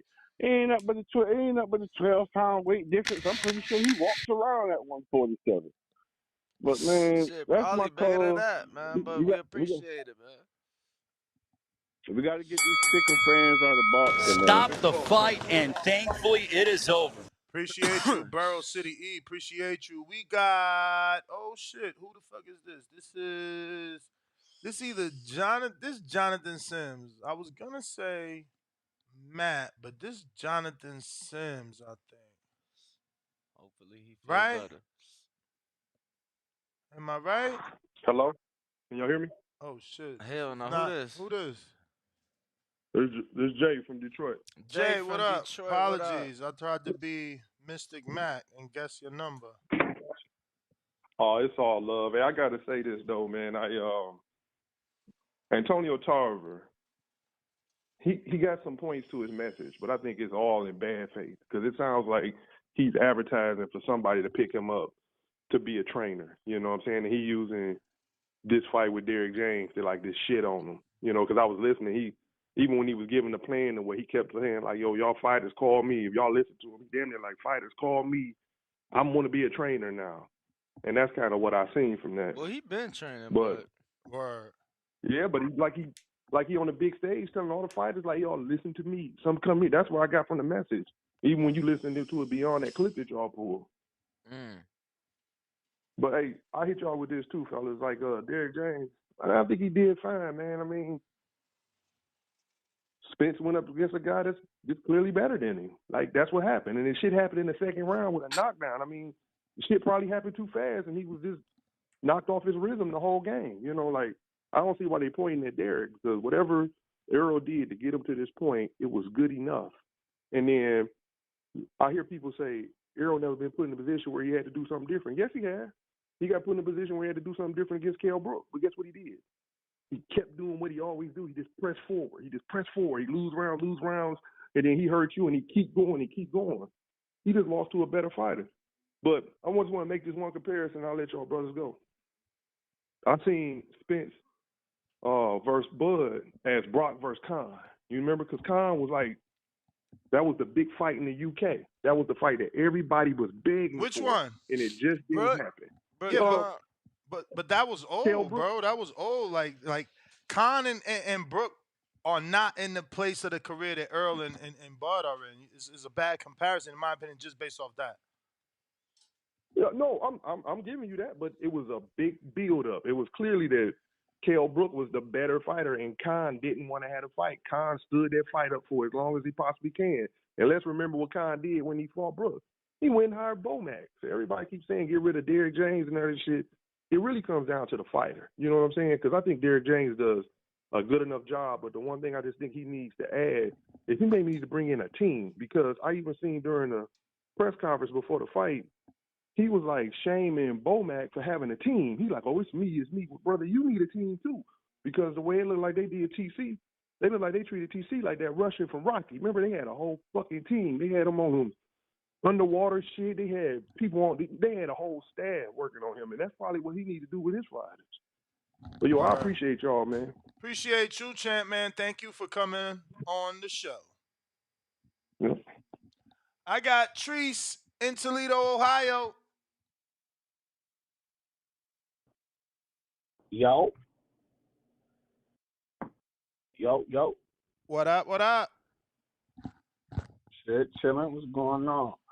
But shit, I'm just listening in. I heard the snippet, clip it or whatever. I mean, it all makes sense. I ain't gonna lie. I mean, but I'm with Buddy. Derrick James was talking too crazy. You feel me? Word. He was talking too. I ain't gonna hold you. You talk crazy like that shit. If your fighter lose the way your fighter lost, you feel me? You got to take some of it. You got to take some of this. This is how it go. This is how it go.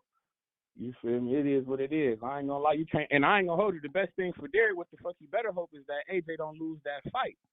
You feel me? Or he better hope you. Yeah. It's gonna look bad. Back-to-back losses is gonna look bad. He damn near need to impress. Word, cause if he don't, need to impress. Cause think about it. Frank Martin already said timing was off, and that's why he looked the way he looked. Earl said his timing was off, and that's why he looked the way he looked. I mean, shit, you can't have AJ going in there talking that shit too. And how much was he really focusing on AJ though? How much was he focusing? Bad in that fight? Bro, how much was he focusing on AJ if he was busy with Earl? Damn, that's a good question. If AJ looked, because I'm telling you, was AJ in Vegas, Danny? AJ was out here, so maybe he was training out here. I wonder who had to pay for that shit. Like, yo, champ, I know you training with me, but I got this big fight in Vegas, so we got to move camp from Dallas to Vegas. I mean, shit. Who paying for that? And by the way, I ain't get to talk on that with the number. I seen I saw 650,000. Word. I'm looking like, I ain't gonna lie. I mean, I kind of expected that. You was comparing it to Tank and Ryan, but I expected to do. I wanted it to do what Tank and Ryan did, man. This was a great fucking fight, man. I wanted it to do that. We wanted it to do that, but we knew. I mean, come on, man. It's like we was talking that popularity shit. The motherfucking teeny boppers, man. They had teenagers talking. I know my little cousin was talking about this shit. He don't even know what the fuck boxing is for real. This shit was out of control. I'm like, I gotta ask my daughter. I ain't even asked my daughter. Does she know who Ryan is? And then it's like, and then I'm looking because he was doing the little body shot challenges and all this bullshit, getting punched by NFL players.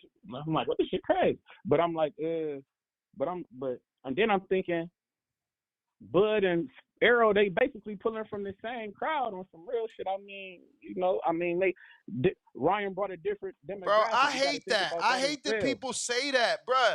So what they pulling from? But it's the truth, man. It's the truth. Bro, don't you get that we as Americans are more.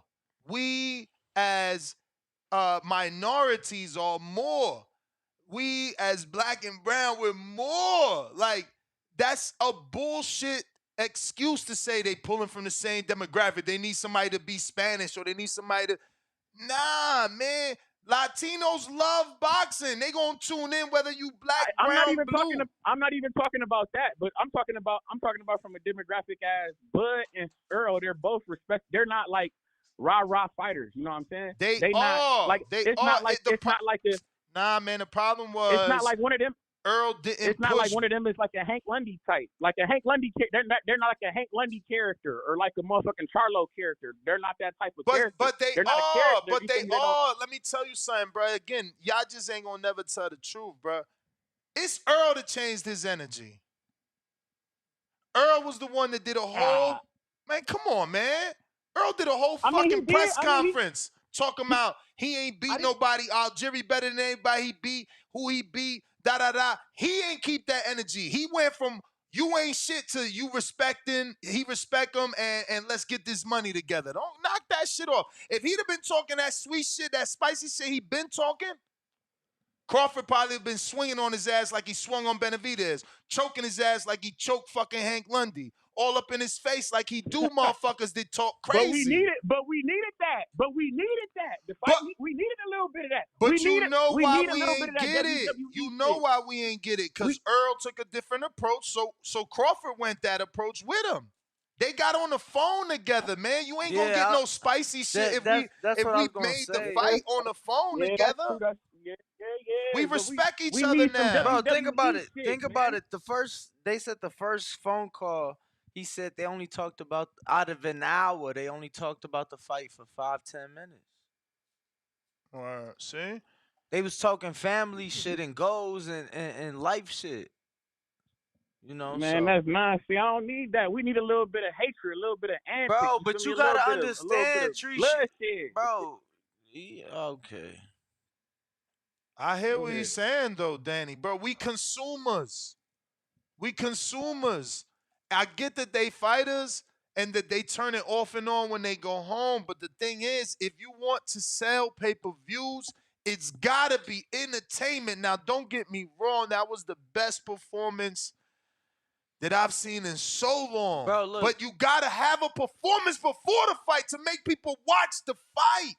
Now, maybe the rematch does good, or maybe Crawford does good moving forward because they seen this performance post-fight. Social media is going to help everything he did go viral, but at the end of the day, something got to kick off before. That's why Floyd choked Victor. That's why he was so all up in.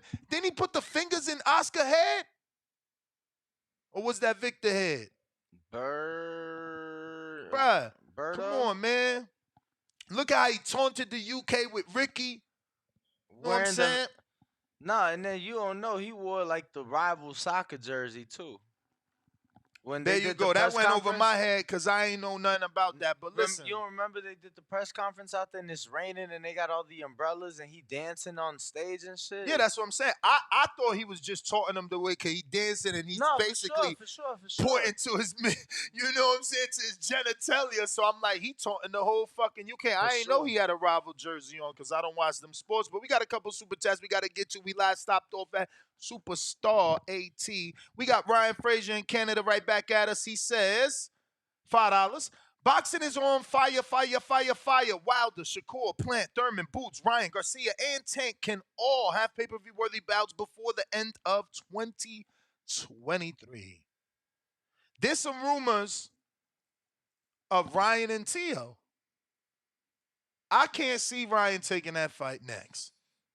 I heard he's in negotiations with somebody else. I heard he's in negotiations, or Oscar is talking or trying to get that fight with Tio, but I don't get that. Like, maybe Ryan can beat Tio. I'm not putting nothing past nobody ever again, but it's dangerous to get two back-to-back losses from two different fighters, two top-level fighters. That's big. You think Oscar just trying to be on some Piss Ryan rival up. hurt him because he He I been don't know. kicking it with Ryan Floyd. was at the court side with Mayweather, man. Bro, no, then he posted from inside his house. Aye, With his mother, his father. And did you see Oscar in the comment section says, "I hope you're happy." Yeah, no, they was. I swear to God, yo, Oscar, You know, I Floyd. feel bad Floyd, for Oscar. Bro, the video was like. I gotta finish watching that documentary because where he went wrong, I need to know. The video was in Floyd's garage, so you know all the whips just lined up and shit. He probably showing him like, bro, you see where I'm at? You see where Tank at? You see where you not at? I can help you, man. I can help you. Cause let's be real, Tank made more money than him. Yeah. Oh no, yeah. Obviously, yeah, Tank made 40, and that again, that's not endorsements and all yo, that and I'm greatness. saying, yo, and let me tell you. And I just got confirmed for that fight from my sources that Crawford made 20 plus. For that fight, I can tell you that to get on his trunks started at 100,000. Who? For the Tank. Oh. To get on his trunks for that fight started at 100,000. That's big. I got Boxing Patron, $5. Spence tried to do the same thing he does to everyone, impose his power and size on you, and when it didn't work with Bud, they didn't have a plan B. That's kind of true. That's what people keep saying. We got Ricky Orton, $10. Regarding sports culture, the Magic Man has a point. In the NBA, when an elite team gets swept, everybody except the owner is to blame. Players, coaches, the general manager. Spence was an elite and was swept like the dust. So do you agree? Because you're the other sports guy. I mean, yeah, like if a team start having bad seasons, you know, coaches go. And then maybe after like 2-3 coaches, yeah, they might get you a new GM. You get what I'm saying? And then players get blamed. If you have like decades of failure, yeah, it's ownership for sure. Like then the finger get pointed at the owner because it's like you not making. But you skipped over the players and coaches. Players. I mean, yeah, no, definitely. Like so, game to game would be players and coaches. But like I said, then if it's a consistent thing over 2-3 seasons, coaches out of there. And then if it's like 2-3 bad coaches, the GM is out of there because you can't pick a fucking coach. You ain't picking the right draft. You ain't making the right draft picks. And then, bro, if you at like a decade and a half, 2 decades plus, and you ain't won a title, yo, you might want to look at your ownership. I ain't gonna lie because gotta make sure the ownership is in the best interest of the team. Michael Fisher, Cash App, $10. He says, I hope Derrick James not biting off more than he can chew. Raw dog, that's why I said it, yo. We've had the same ownership from the beginning. Started with George Hallis, now it's his daughter. She's like Virginia McCaskey. So you trying to call them cursed? I'm trying to say that because they're rich. I don't think you could be cursed and rich. I'm trying to say that Virginia McCaskey, bro. I want to say she's like 99 or 100 years old, and she's still the owner of that. Like she needs to pass that on. So you're saying they need new blood? Absolutely. Even if it's still the same name. I mean, yeah, bro. Like her father started that team. I don't expect it to leave the family, but yeah, we need some innovation. We need some new minds, you know. But at 90, whatever, you think she's really running shit, or she just like, bro? Then they need to bring in whoever she got. They need to, you know what I'm saying? It's like, yeah. Well, getting back to the topic at hand here. Let me play this one more time for those that are just jumping in and don't know what it is that everyone is so hot about. Bro, she's 100 years old and she's as trainers of the year and all this stuff, but we don't. What are we? Come on, bro. This man wasn't prepared for no Terrence Bud Crawford tonight, and the trainer got to take some flack for that. It's his responsibility too to have his fighter ready. Man ain't had nothing about no defense, no head movement, no feints. Didn't have his hands up, feet all everywhere, bruh. Where's the lessons? As trainer. That is what we're discussing here on TBV this fine morning. We're going out to Scoob. What is up? Hey, what up, Ness? What up, Danny? What up with Yeah, chilling. No bars today, but you know, I think I say it's not about how you win, man. It's how you lose. It's how you lose. And one of the things you said, and that's, I seen how Derrick James was looking at Bud too, man. He looked like he wanted to kill him. There was no congratulations or anything. And then, Nothing. in the fashion that Spence lost, I don't care how much you won and how well you won. When the way he lost and what Tarver said, he didn't see any feints, his footwork, etc. Man, I didn't either. And really, how often any of the fight? I can't think of any fights where I really saw Spence ever really throwing any feints or anything like that. The footwork he had a little footwork, but he was always the bigger man, so he could move the guys around when he had to use a little footwork in close quarters. So moving the guys, twisting and turning them. But the things that Tarver's saying is true, man, and it's how you lose. It's not about just how you win. I don't care if he had 100 wins. If you lose like that, it says a lot, man. And then also one of the callers was talking about, we didn't hear everything in the corner that Derrick James was saying, but we heard it multiple times. He kept saying the same thing. You got to get around him. Get around him. That's all you got to say for me?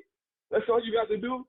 So, I mean, again, I think it's about how you lose, man. The fashion that you lose in, man. So they need to go back to the drawing board. And Spence do not need to take a Costa Zoo fight. I mean, not Costa Zoo. I'm sorry. I'm saying his dad name, Tim Zoo fight. He need to take a little light cushion up fight, man. Don't go in there with another puncher. That'd be crazy after all of that damage he took to his head and the body. That's my call. Peace. All right, brother. Appreciate you calling in. We got Liz Low. What up?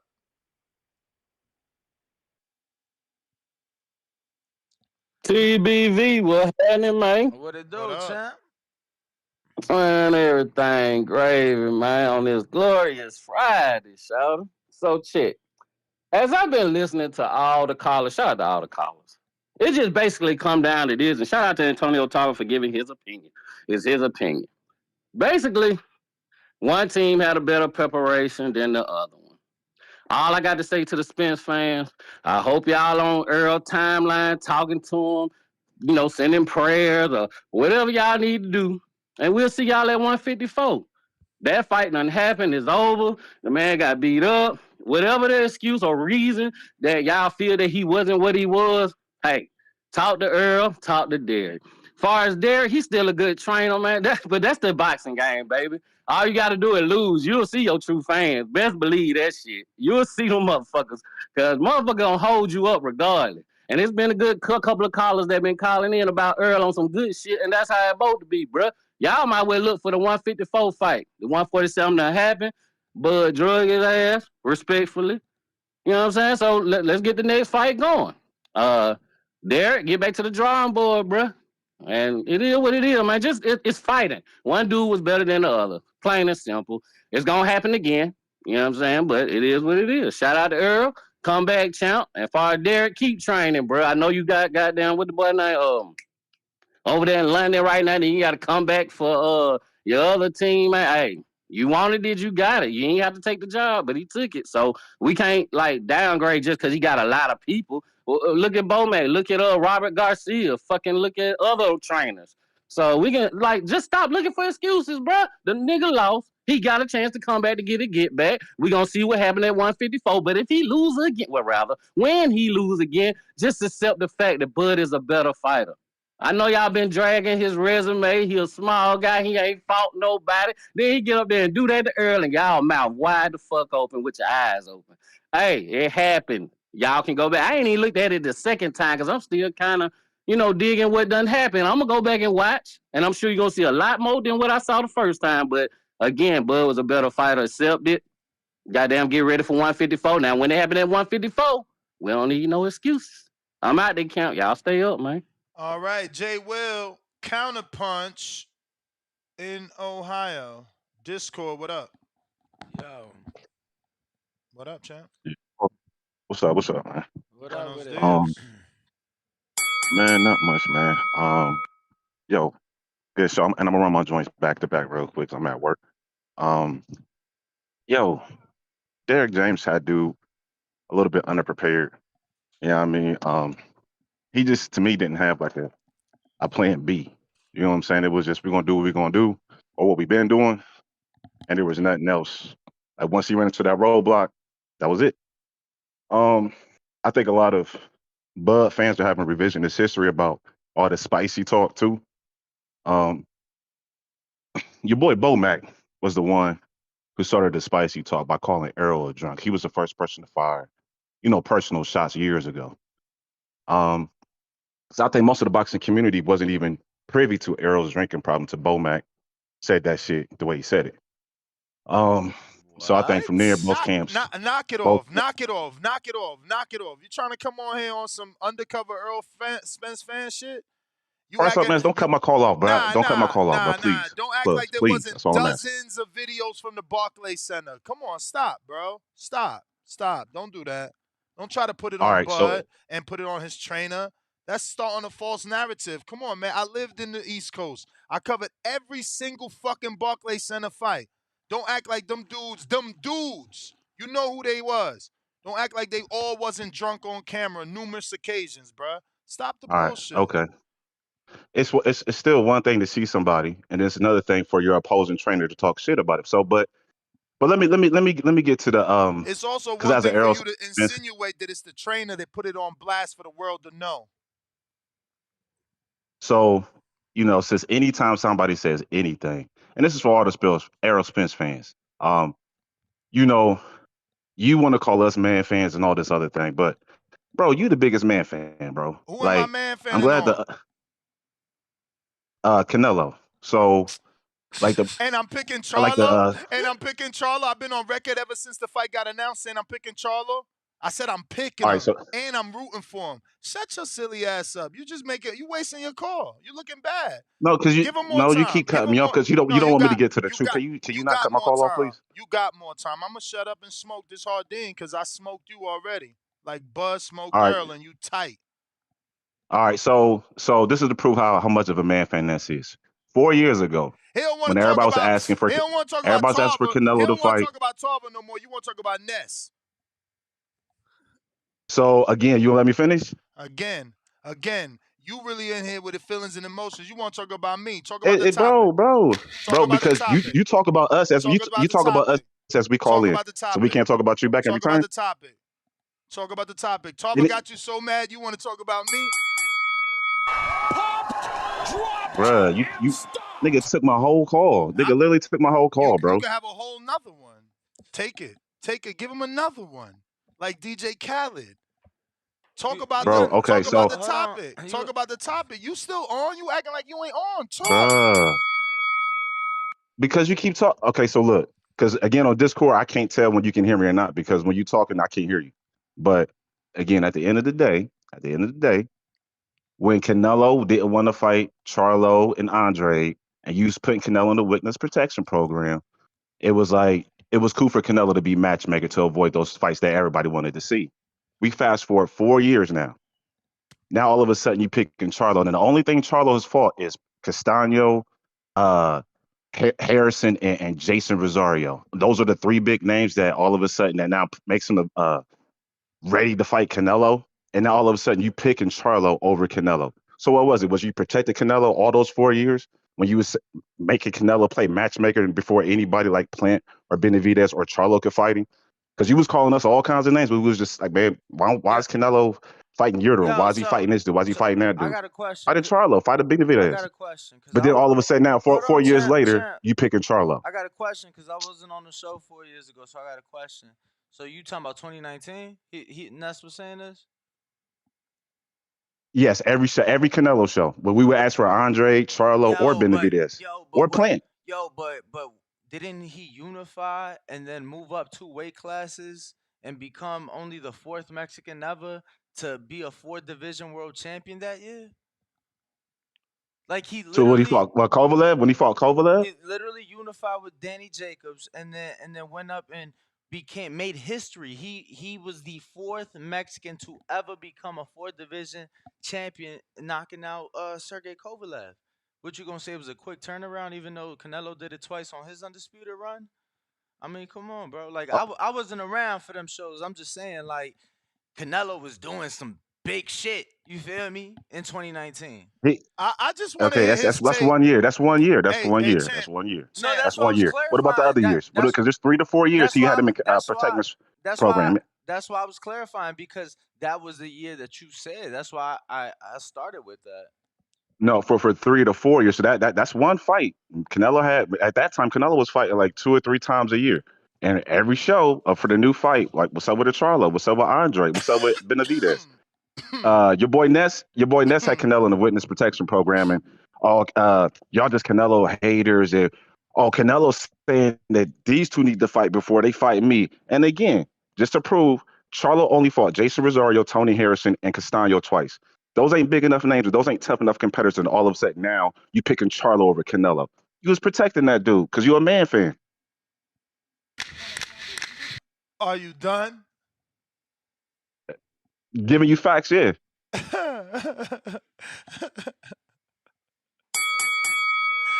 right. Dropped and stopped. You're a nice guy, Tim. You gave him 2 free calls. Yo, I love these guys, man. I mean, that's how butt hurt they are. He took 6 minutes plus to talk about Canelo, not the topic, Well, I mean, because he thought he was hurting me. when you talked about Canelo the second call, the first call, he was really like talking and going in on you. Bro, my man continued to beat on Canelo because he think he's hurting me. I ain't never seen motherfuckers more emotional than that. Like, Terrence Crawford done gave the worst ass whooping in boxing history. He done turned these dudes into something else. I'm just happy y'all call in here and put that craziness on fucking, it's like recorded. You feel me? Because it's like craziness. Canelo got a fight on September 30th. Tarver's talking about Errol going into that fight being unprepared. And you want to talk about you think Ness is in love with Canelo. And this is a guy that calls in, man, he been calling in for years, bro. Like, he got an intro that we stopped playing because, some people, they was like, yo, you hear me? The connections is not perfect the way that we used to. When we first started, we just had a landline. Obviously, as we grow, we get all these different ways to call in to make it easier for you, the listener. But that also, puts us at the mercy of the connectivity. So we lost Jay Will's intro. It's there though. Like, this dude has been calling for any bit of 10 years.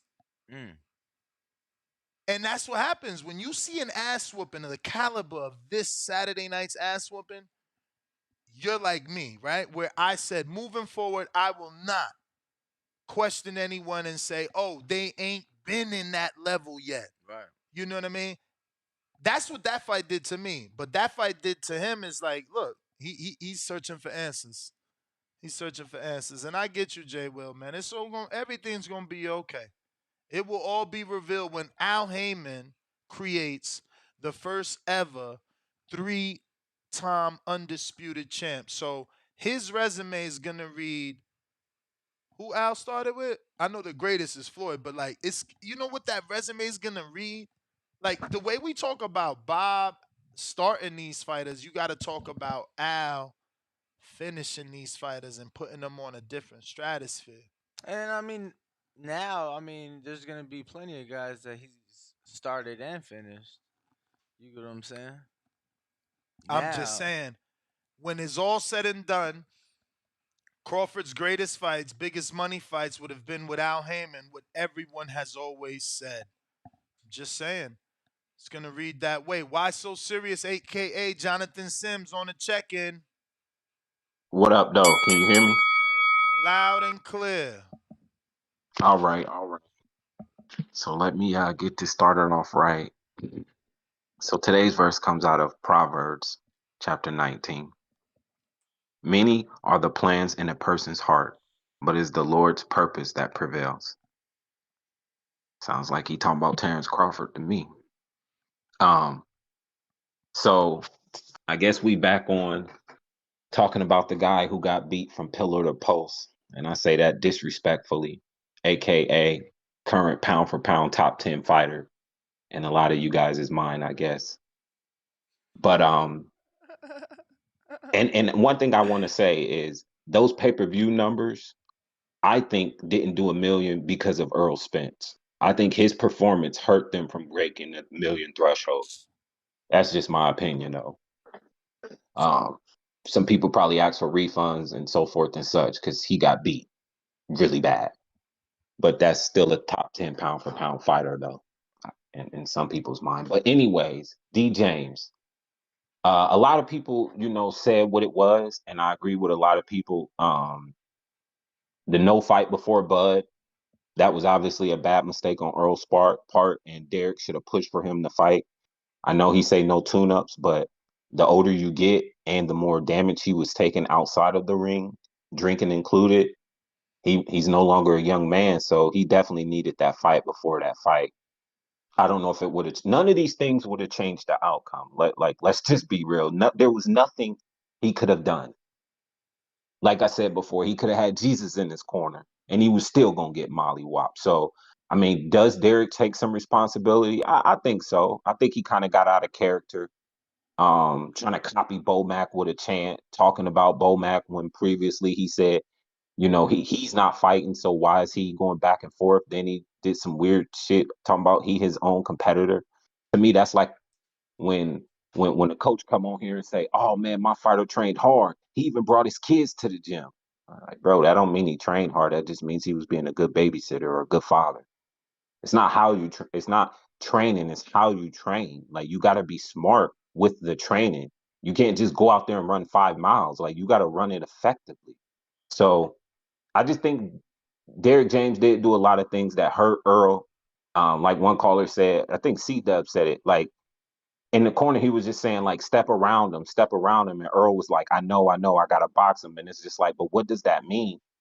Like I felt like he should have said, let make him come to you and let's catch him in between shots, but. It was just the same thing. It was just the same thing over and over and over. And we got what we got, one of the worst ass whoopings That from is two it. top fighters. They're waving it off. All right, Jonathan Sims. It is over. We going to Big Gucci Nick. Big Gucci Nick, what up?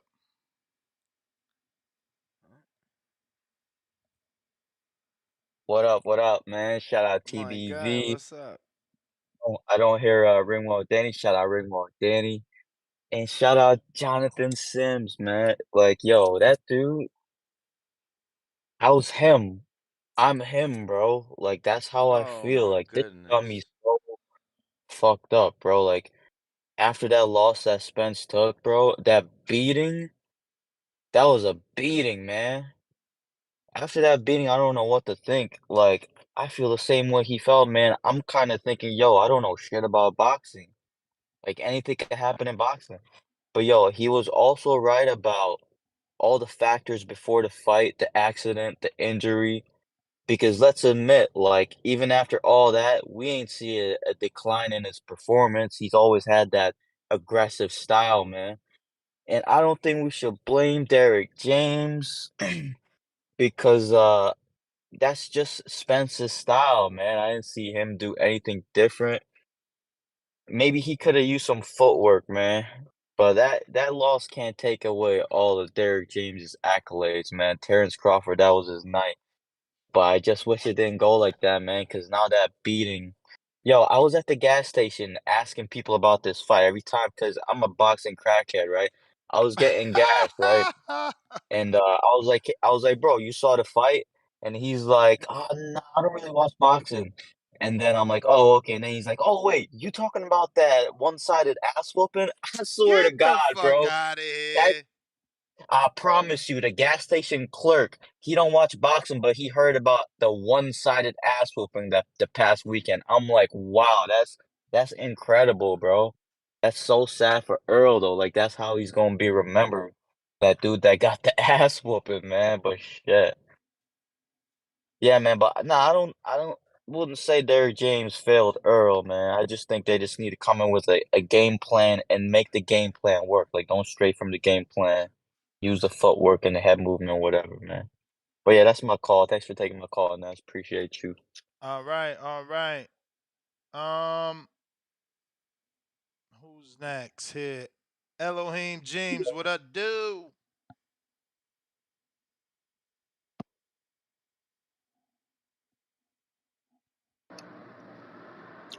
Yeah, What up? fellas, what's happening? What's up with you? What up, champ? My boy. What's up with you, Danny? How you feeling, man? Man, I'm blessed, highly favored, with a bald You head. already know. Ah, what a ball head it is. Hey, yo, listen, man. Did y'all heard Porter's interview when he said what he said about his pops, right? Yes, I seen that a couple days ago. He dropped that where he said, "Oh, I ain't talk about this ever. I'm gonna tell you how I really Come on, feel." Yeah, yeah, yeah, come yeah, on. yeah, yeah, yeah. Okay. But, So pause but, there. but, Hold but. on, hold on, All right, go hold for it. Go on, for it. hold Go for on. it. Let Go me for it. build. Go Let me for it. Go build. for it. Go for it. Okay. So now did you hear Virgil Hunter's interview with Fi Hype? You mean Fight Hub? Fi Hub, my bad. Fi Hub. Um, some of it, not Uh, all of it, not all of okay, it. okay, okay. So a lot was alluded to training and fighter. So I'm building on them two interviews right there because they was from a professional fighter and a professional trainer, right? You got two different perspectives. Tarver comes in as a fighter slash trainer saying what he said. I gotta say I 50% agree because I think it goes 50-50 because a fighter can say that his trainer, he don't believe in his trainer's game plan and come up with his own style to think that, will defeat the fighter in front of him, right? Mm-hmm. Then you'll have a trainer that's saying, all the right things, but or not saying anything at all, so it could go both ways. And I just think in this situation, it kind of went both ways. Errol seemed to like kind of want to do his own thing. We don't really know what Derrick James was telling him in the corner. He could have been telling him all the right things, but it's up to Errol to execute. And I'm gonna just say I'm an Errol fan. And I got to lay it down. My boy got laid down in there, man. He got laid down like a Don't old dog. wait. You Don't you feel mean me? man down? Man down. Oh, chill out, man. Chill out, Ness. You ain't see you like to kick the horse when he down and stuff. Who? You feel me? I Like, mean, Yo, come he like on. he's he so Come shucks on. yo, with that hey, word. What's hey, wrong with Come me? on, So now, man. so hey, now we can't say N- bomb squad because he lost. Nuts ain't no different than the honorable Louis Farrakhan. Y'all heard him kicking Earl while he Uh, down. oh yeah. Even Lewis got on it, right? That's crazy. Bruh, but not, Yo, the come word is on now. famous. How can't we say man down and It bomb is. squad It now? is. Y'all It terrible. is. Who I'm said just anything saying, man. about You Bomb Squad? You just Nah, Nuts it's know what timing, he be man. doing. It's timing, Yeah. bro. Yeah, you know. Yeah, you know. It's all good though. It's all good because I'm not pressed like these other dudes on here coming on here making all these excuses. Arrow said ain't no excuses, so y'all gotta say ain't no excuses. You feel me? Y'all not Arrow. Y'all didn't take that beating for real. Y'all didn't get the check he got for real. So y'all be easy. You know what I'm saying? Our man took a loss. It's man down season. Okay. Bud is the number one pound for pound. We got to give it to him. He put on an excellent show. You know what I mean? Now the two fighters that you see on Michael Benson's list, this fight made number 6 on his list for ticket gate sales, right, in Vegas. They're the only two African Americans on that list, my nigga, that fought each other that brought these numbers, man. You know what I'm saying? So that's a great thing, bruh, for these youngsters coming up, Devin Haney, Shakur, Tank, all these Davison! African American fighters. They're waving it off! Pocket, talk to me. What up, Ness? What up, Danny? What up with you? Hello? What up? Good, man. Now to take it back to 2023, that one caller had us in 2019 shit. Yeah, for me, I definitely think Derrick James has to take responsibility. I mean, it's almost as if they didn't really prepare for Bud. They just prepared like they usually do, like do the same thing, come forward. And one thing I noticed was, they were talking about Spence's balance. You see he's always off balance, and I don't know why, but I never really picked up on that before. And I went back, and even if you just watch like the PBC highlights of Spence versus Porter, Spence versus Diaz, Danny Garcia, Brooke. I mean, there's literally times in the highlights where the announcers are like Porter lands a left and Spence falls into the ropes, almost falls down at another point. And I never noticed that before because, Spence is always so dominant. And it tripped me out because I was like, damn, it's like Bud's team saw that and they capitalized on it because when Spence is off balance against Bud came around and got him with a counter, and capitalized on the fact that he was so shaky. But I don't know. That was just something I noticed. All right, champ. Oh, I'm sorry. You still got time. No. With But your, that's it. no, you still got time. You still It's got time. definitely been there Oh, though. okay. I mean, I feel like I've always noticed that he would kind of like lean in on his shots. We've Yeah. talked about it before on the show, so you know, it was just too much of a difference from what everybody was expecting in the skill level, truly. Oh, totally. And even though Bud's known as like a great improviser, he like, they say he's like a jazz musician. He can just improvise shit off. But the irony to me was that it was like Bud had a specific plan. Like there was a specific plan for everything. And even like one of Bud's trainers, Red, said that they had everything was planned out. Like the way to knock Spence down, they planned for all the details of how Bud would move. And they even prepared Bud in a way like they never prepared him for another fighter. So to me, that says a lot. Whereas Derrick James, it seems like he just went on like, oh, okay, you move forward and do the bully thing that Spence usually does. And they didn't try to account for, what Crawford is good at doing and taking that shit away, but still, it was a great fight. Certainly. Respect to you guys. Appreciate you. Respect, champ. Appreciate you calling in. I got a cash app from Mike Hicks, $2. Earl gotta get it back in blood. That's all. Boxing glove emoji. And on the super chats, we stopped at Ricky Orton. We got average boxing fan back with another one. $2. He said trainer of the year curse, the Ryan Garcia curse. Damn.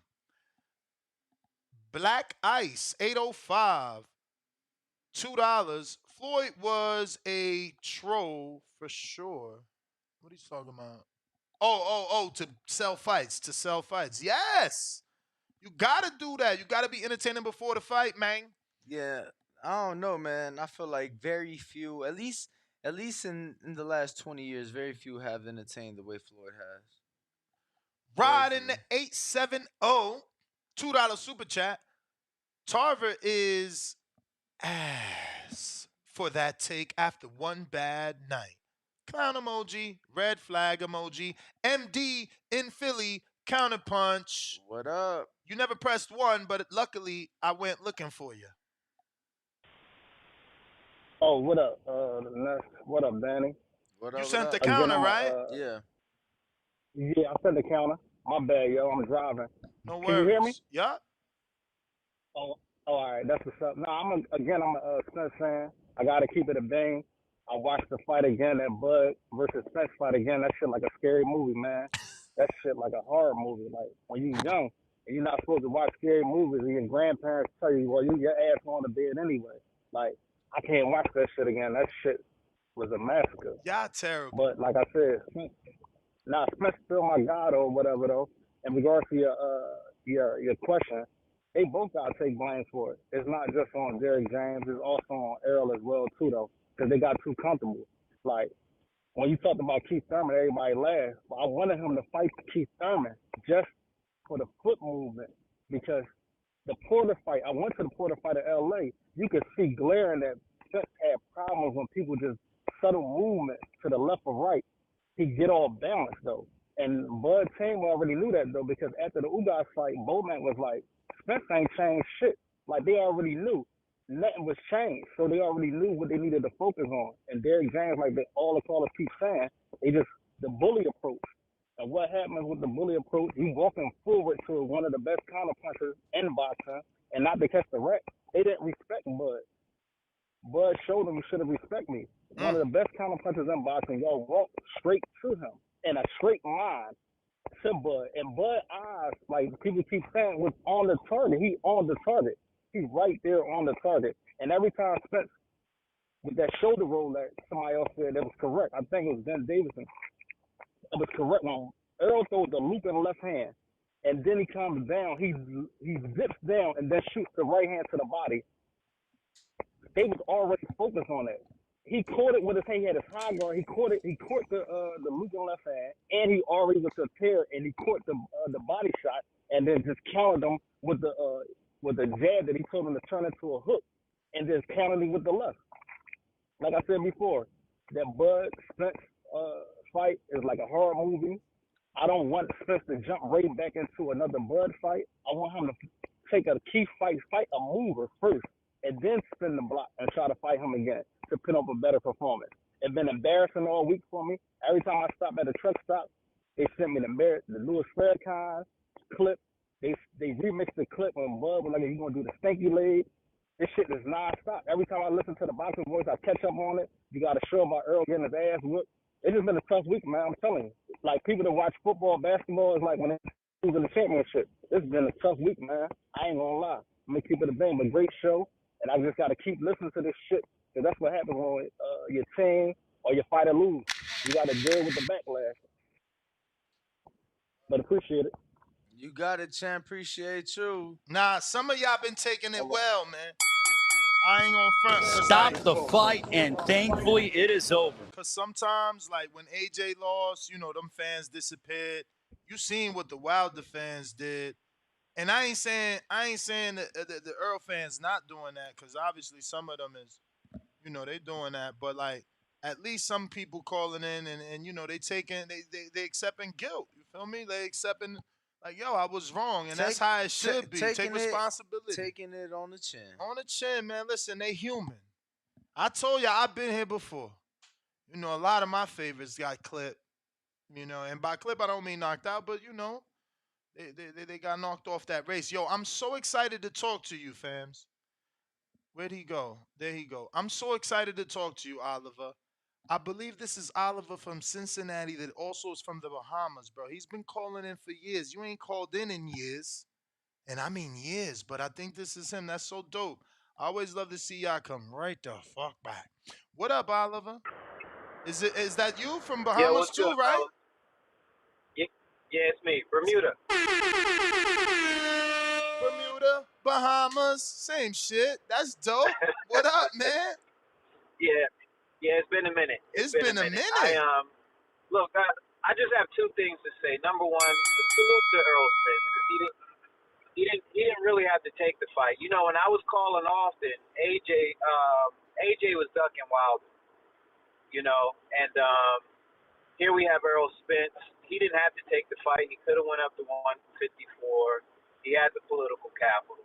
And so if guys are going to take these fights after they get their ass whooped, we got to still bank them. Otherwise, they're not going to do this shit. Wow. So I'm really grateful to Earl for taking the fight.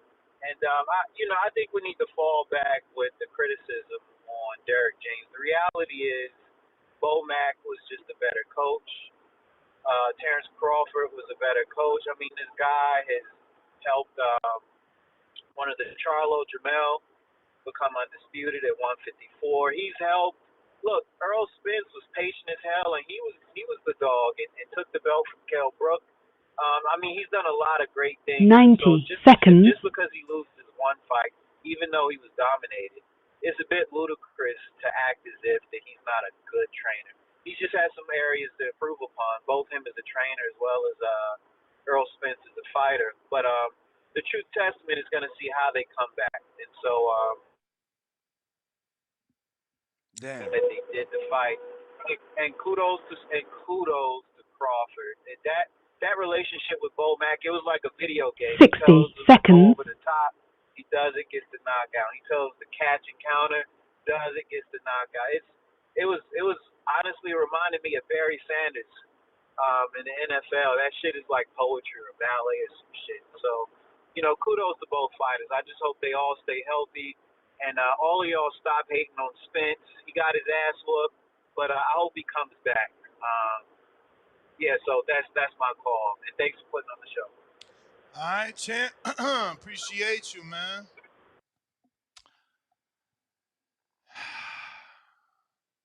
Yeah, man.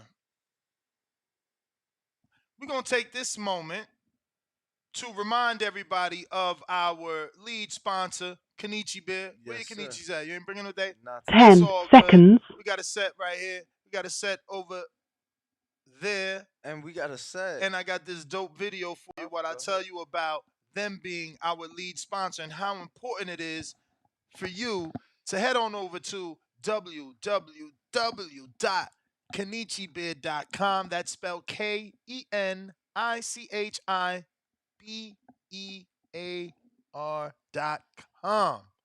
Once again, our lead sponsor, this young man, Cardin, started this company during COVID. He uses the proceeds to get to his many amateur fights. Also, he's 18 now. He started when he was an underage teenager here, so he's got this amazing business. He's connecting with so many fighters, sponsoring so many fighters. Remember, sponsoring means the fighters get a dollar percentage, to Yeah, no, help they with getting camp paid. They expenses, getting paid. to help with camp expenses and many different things. He's sponsored the likes of Tank Davis, Shadeja Green, Franchon Cruz, Jalil Hackett. I mean, the list goes on and on. Your favorite fighters pretty much have a pair. The beauty is these double as a gaming headset. So if you got a PC, you got an Xbox, you got a PlayStation, you still can use these and attach the detachable mic to be on there gaming and talking some shh with your gaming pals. But it can go a step further. My truck drivers, my Uber drivers, my long road drivers that listen to the show, you can use this set to listen to the show. And when you want to call in, you already got the mic attached to it to get crystal clear quality. If you don't believe Booyah. me, listen to Mad Bent 100 calls from Kansas City. He not only uses a pair, he's bought 3 pair, and he already super chatted this week that he's looking to get another pair for Christmas, but he wants to win that set because we do raffles over here. But head on over to KenichiBeer.com. That's www.KENICHIBEAR.com. Use the code TBV to get a discount and save. The champ, Alicia Bumgardner, tried him on at the appreciation night now. It's a pair on the way for her. There you go. So once again, head on over to Kenichi Beer. Use the code TBV. Get 15% off. Don't forget to tell them we sent you. And we're going back to our regularly scheduled show with Jay Swift in Dykeman. What up, Jay? Yeah, I personally don't think that we can blame Derrick James because you gotta understand a lot of these fighters have regular lives, and what they do in their off training time. Derrick James is not nobody's mother, so he's just a trainer. So it's like they got to come together and meet 50-50. For instance, Les, I want to ask you a question. Is it possible? Because when I saw the beginning of the fight, when I saw Errol Spence, didn't he look cut up and strong and very in shape? That's my question to you, Ness. I mean, bro. Didn't he look strong and in shape? I mean, he didn't look drained to me. That's all I said. But they calling me a hater for that. That's what I'm saying. He looked strong and in shape. He looked like the Errol Spence that won 29 fucking fights, went 29-0 or 28-0. So now all of a sudden we want to blame it on everybody. But my thing is it another question I want to ask you?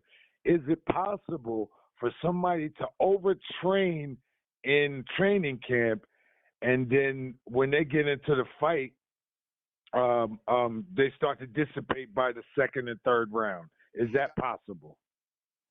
Is it possible for a fighter to overtrain? Yes, it is.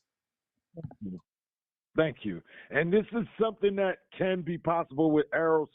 And his name is not Earl. His name is Errol. It's two syllables. But anyway, this is possible when I look at the fight and I looked at the output of Errol Spence.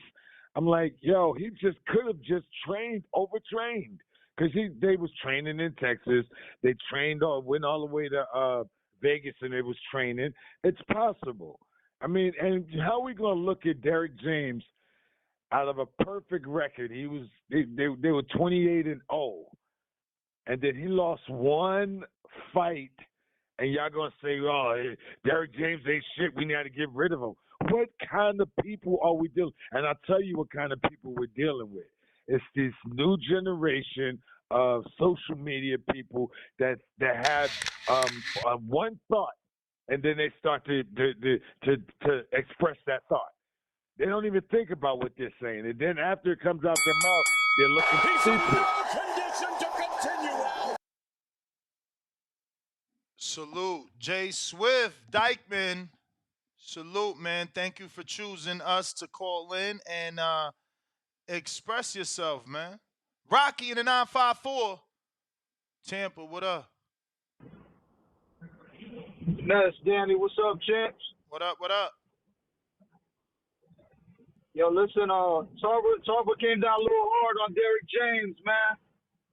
I feel like Errol Spence has shown us in the past that he's a little hard-headed. So who knows what he taught Spence or told him to do. Errol was probably just being stubborn and doing what gave him all the other victories. I know for me, personally speaking, when I was a kid and I was sparring and my coaches would tell me to keep my left hand up, I didn't listen till I got my ass whooped, because I was winning I just did what I was comfortable to doing, what kept working. And then a loss made me reflect, and then I was like, hey, I should start listening. So I think maybe Errol just wasn't doing everything that his coach was telling him to do. And for the rematch, I want to see the rematch. I just hope that they shake things up a little bit. You know, they say, what's the definition of insanity? Is doing the same thing and expecting different results. So maybe get a different physical trainer, or bring somebody in to help Derrick, or just shake things up, or even go hold camp somewhere different, not in Texas. That'll help sell it because it's a story, and help Errol, win the fight possibly. But I still got Bud. But that's pretty much it, man. I appreciate you guys taking my call. All right, brother.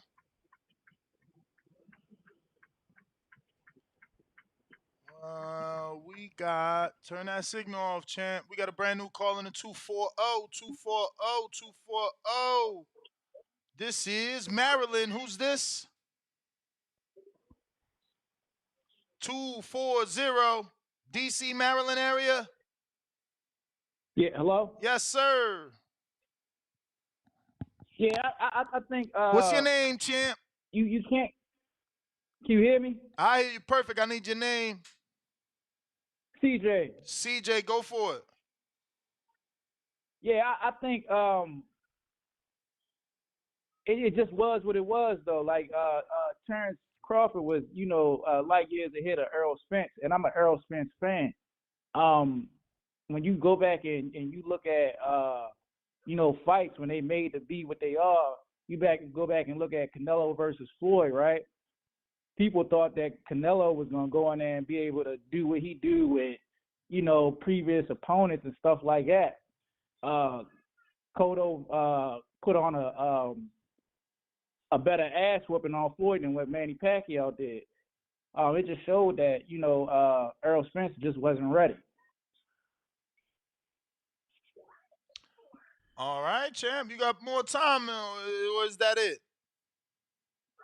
No, I mean, I mean, you go back and look at the media day. Uh, Derrick James, when he was doing the pad work with Errol Spence, he had clocked him. I don't know if you seen that or not, but he had clocked him, and it was like a delayed reaction when he had put up his guard to block that punch he was throwing on the pad work. And if you go back and you look at Terrence Crawford's pad work, they was practicing that spirit jab that he was throwing in the second round. Nah, I hear you, man. So Everybody's saying that. I think all in all, they just did their homework. I don't know if they took Terrence Crawford lightly, but they did their homework. And you can't do nothing but applaud Terrence Crawford for that masterpiece, that clinic that he put on, because he didn't he showed boxing skills, and he put an ass whooping on Errol Spence, just outboxing him. Agreed. Can't disagree with you, champ. Yeah, but I mean that's all I gotta say. All right. All right. Well, let me see what we got here. If you're watching this on YouTube, go ahead and smash that thumbs up. It's going to help with the visibility of the show. We are back. Make sure to drop us a 5-star rating on iTunes as well. Yes, sir. Number one.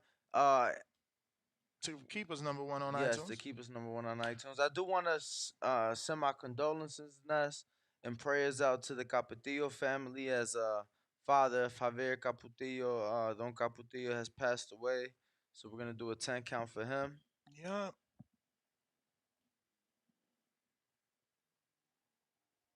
Damn, that's not what I wanted to show. Fuck. Oh, here we go.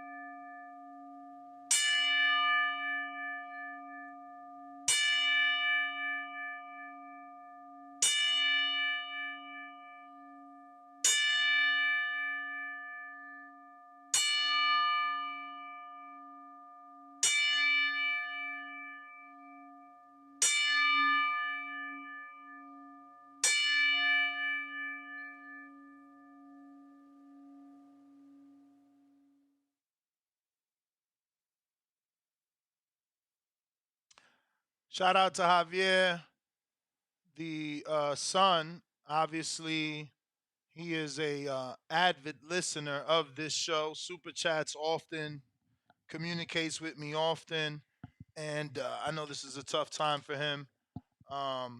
Correct me if I'm wrong, but the Javier that passed is the former trainer of Margarito. Correct. Yeah. Correct. So shout out to Javier, and obviously Jorge Capotillo, who is the cousin. You know, that's all. They all family. But we'll be back today at 10:45 Pacific Standard Time, which is 1:45 Eastern, 12:45 Central, for the betting show, which is YouTube members only live. And then after that, the MP3 gets uploaded to our Patreon, plus the betting slips on what we picked. Remember, don't just follow the betting slip. You got to listen to the show. Charles Smith with a $5 super chat says Bud jab was like a power punch, too fast, and Spence couldn't do nothing with it. I think that mentally defeated Spence, outclassed. Yeah, I thought that, that's what came into play in terms of mentally being defeated. It's tough to keep trying and things going wrong, and he kept trying, so that had to be tough. But we're back. Hour and a 10:45. half. Peace. 90 minutes, 10:45 Pacific, 1:45 Eastern. Arriva Dirts. Peace.